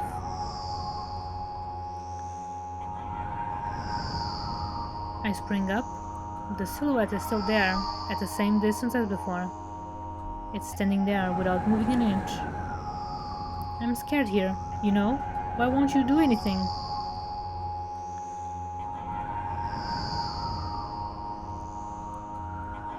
The silhouette trembles and then starts slowly gliding towards me, followed by new sounds, wheezes, moans. Fear shackles me. I can only stand and watch the approaching black spot. My lips are parched.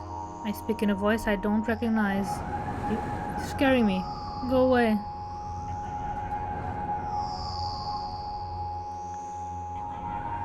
After that, the spot expands rapidly, and in a blink of an eye, most of the sky and field is consumed by the sticky, cold darkness. Paralysis finally lets my body go, and I immediately spring away. Ooh. I run so fast that the grass turns into a dark green mush under my feet. I slip up, fall, run again. Ooh.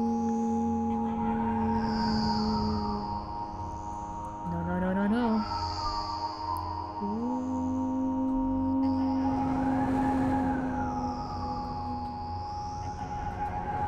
No, go away. An unknown force turns my head with a crunching sound, and the darkness consumes everything.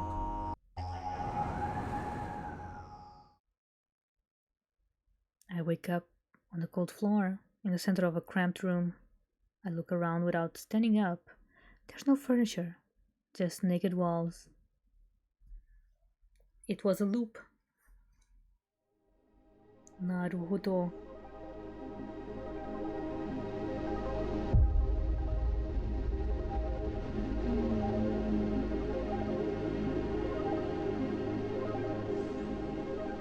Okay.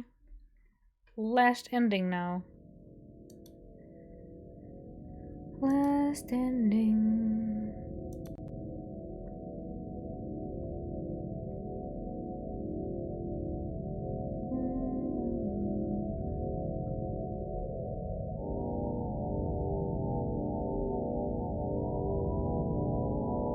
Okay, the last one.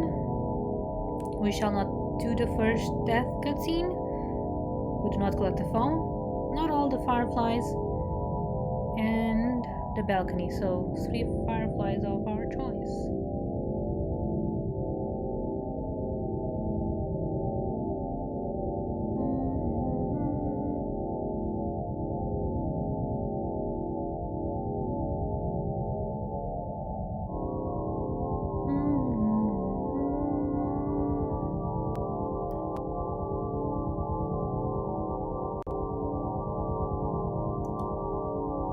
Come on, you can do it faster than this. Maybe. If only you had programmed more keys. If only. Maybe. But then again, you made a great story. It is odd, but it's great.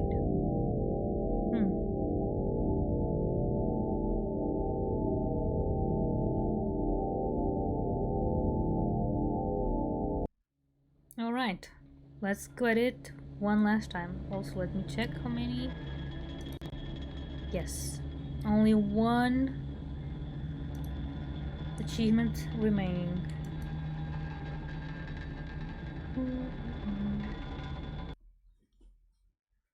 Alright, so let's do this.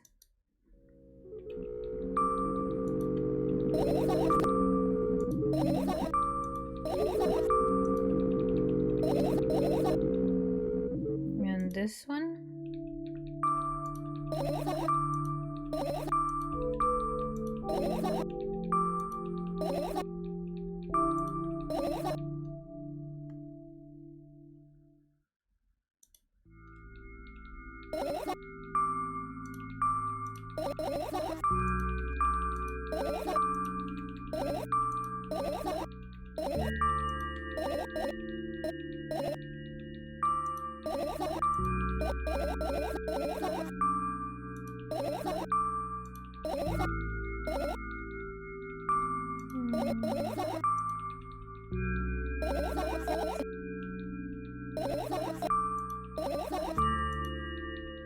Okay, finish.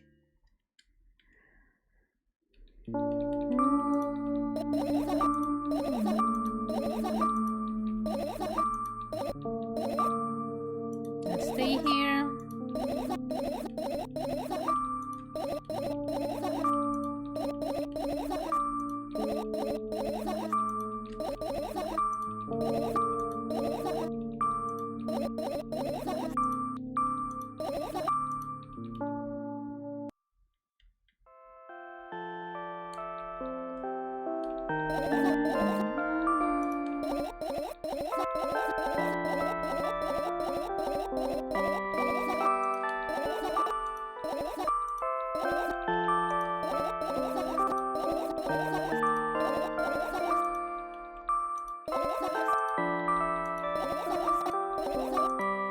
All right.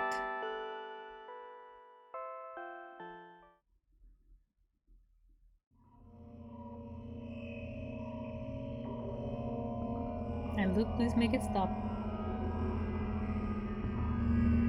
I wake up and immediately almost lose consciousness from horror. A thin metal stairway snakes around a giant column, disappearing into darkness. I press myself into the cold wall and pray that I freeze into it. This feeling. I know I've spent a couple of hours or days here, but I don't know how high the column is. I don't know whether I'm going up or down.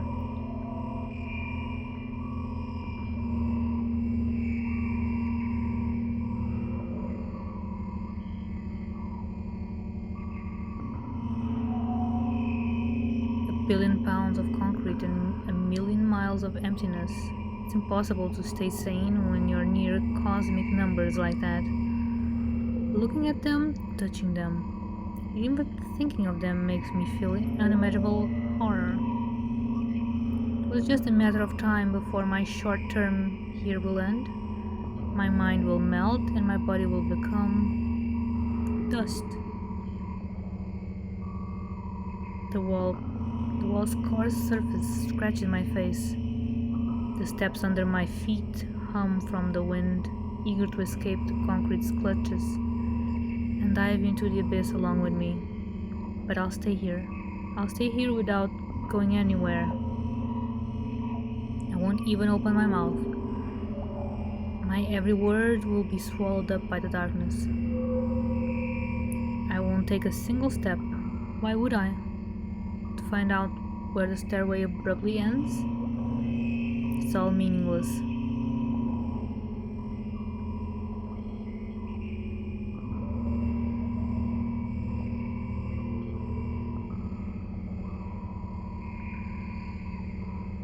Many units of time pass, but I'm still unmoving. My whole body is trembling, but then I realize it's the whole space around me that is trembling. It can't wait to destroy me. Maybe I should gather my will and at least turn my head. That thought doesn't stay in my head for long. It's torn out with inhuman force, unaware of what's about to happen. I slowly turn my whole body with a squeak. No, this is not what I wanted. Don't.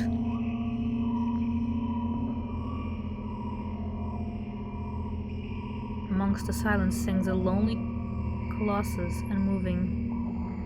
Until the music stops, the bridge across the darkness abyss cannot be seen.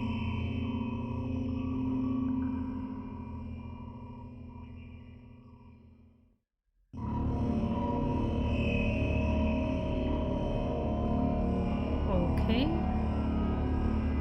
Oppressive, sick air drives itself into my ears, silencing my thoughts with a hazard string of words, while I watch the scene before me unfold. Hundreds of giant concrete structures, just like mine, spread in tidy rows, endlessly in all directions. Stairways would wrap around them like vines. There, at the end of this world, there's a person smiling. This world still exists, but all that makes it both exist and not. I tried to erect a mind block, but to no avail. My brain is already at the mercy of the super creature. A moment passes and I realize that my body doesn't belong to me either anymore. My legs start moving on their own. The only thing I can do is choose the direction. Up, down, or... The crowd notices blood on Uzek's hands. He runs away. Mendel appears. He has nothing human about him, apart from his excessive grace and hidden elegance. He walks out to the center of the stage. The first act begins. Foreign thoughts become even more incoherent. There's less and less space for my own. Do you feel the connection? The connection between... No. Do you feel the connection to your body clearly? Or does it still cause confusion and fear? If you've been living through that fear a lot recently, how did it manifest exactly? Answer honestly. Don't hide anything.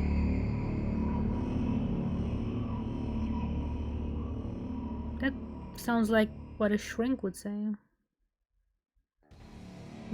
Therapist.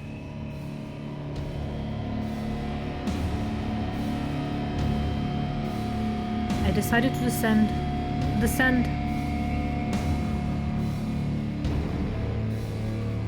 You can have a sneaky suspicion that something is wrong, because your path has changed. Maybe you start talking in a wrong way, or made some sort of mistakes. If so, start getting used to your new life. Try creating imagery that would instill the feeling that everything is or as it should be. And with time, it will create a new order inside you. I don't doubt that you're going through some hard times, but you have to make sacrifices, grow up. Only then you'll be able to obtain the meaning of life. You get it? Try that if you find it important. Every passing day is a precious gift. If you share a piece of that gift with the world even once, it will seem like a speck of dust. Do you get it? No? I'm sorry. I won't get that then. Do you get it? You get it. You get it? Yes, even you get it. When you notice how people look at themselves in the mirror. When you look at your own reflection and realize that it exists in reality, do you understand how exactly it exists? Do you understand how exactly it exists? Yes. That is indeed a weird dream. A weird dream.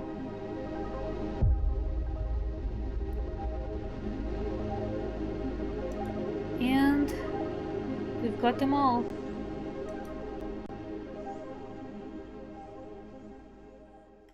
Got all of them.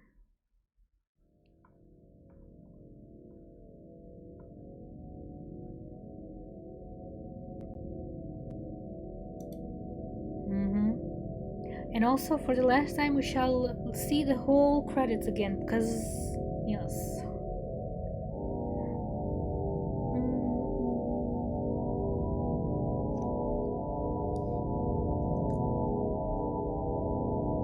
You know, even though I'm not quite there in terms of seeing things and stuff that isn't there, I kind of relate to this character, yes. Yes. Especially the dread. Sometimes it hits hard. But still, the balcony scene, I don't understand. Was she having an hallucination when she looked down the balcony? Possibly.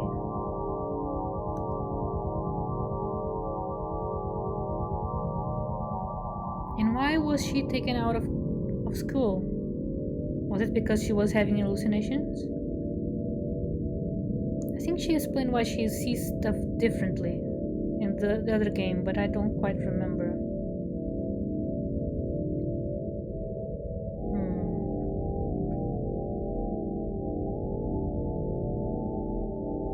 I remember it was a traumatic event. What had to do with her father though? Maybe. Maybe.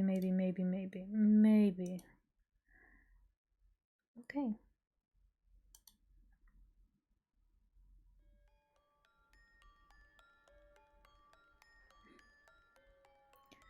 And so, we've reached the end of the stream because it's already midnight.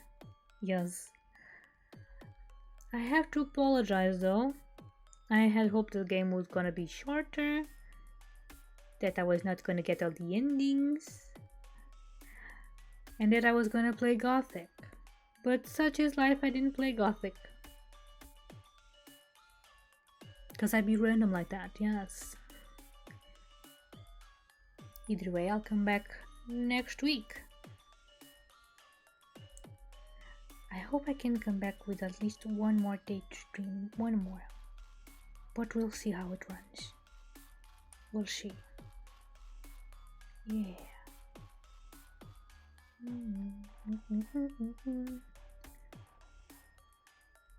So yeah, thank you everyone for coming. I'll now go see if there's dinner maybe, or perhaps make a quick meal, maybe, and go to sleep. Have a good night everyone. May the game not give you nightmares. I'm not so sure myself if I'm gonna have nightmares or not.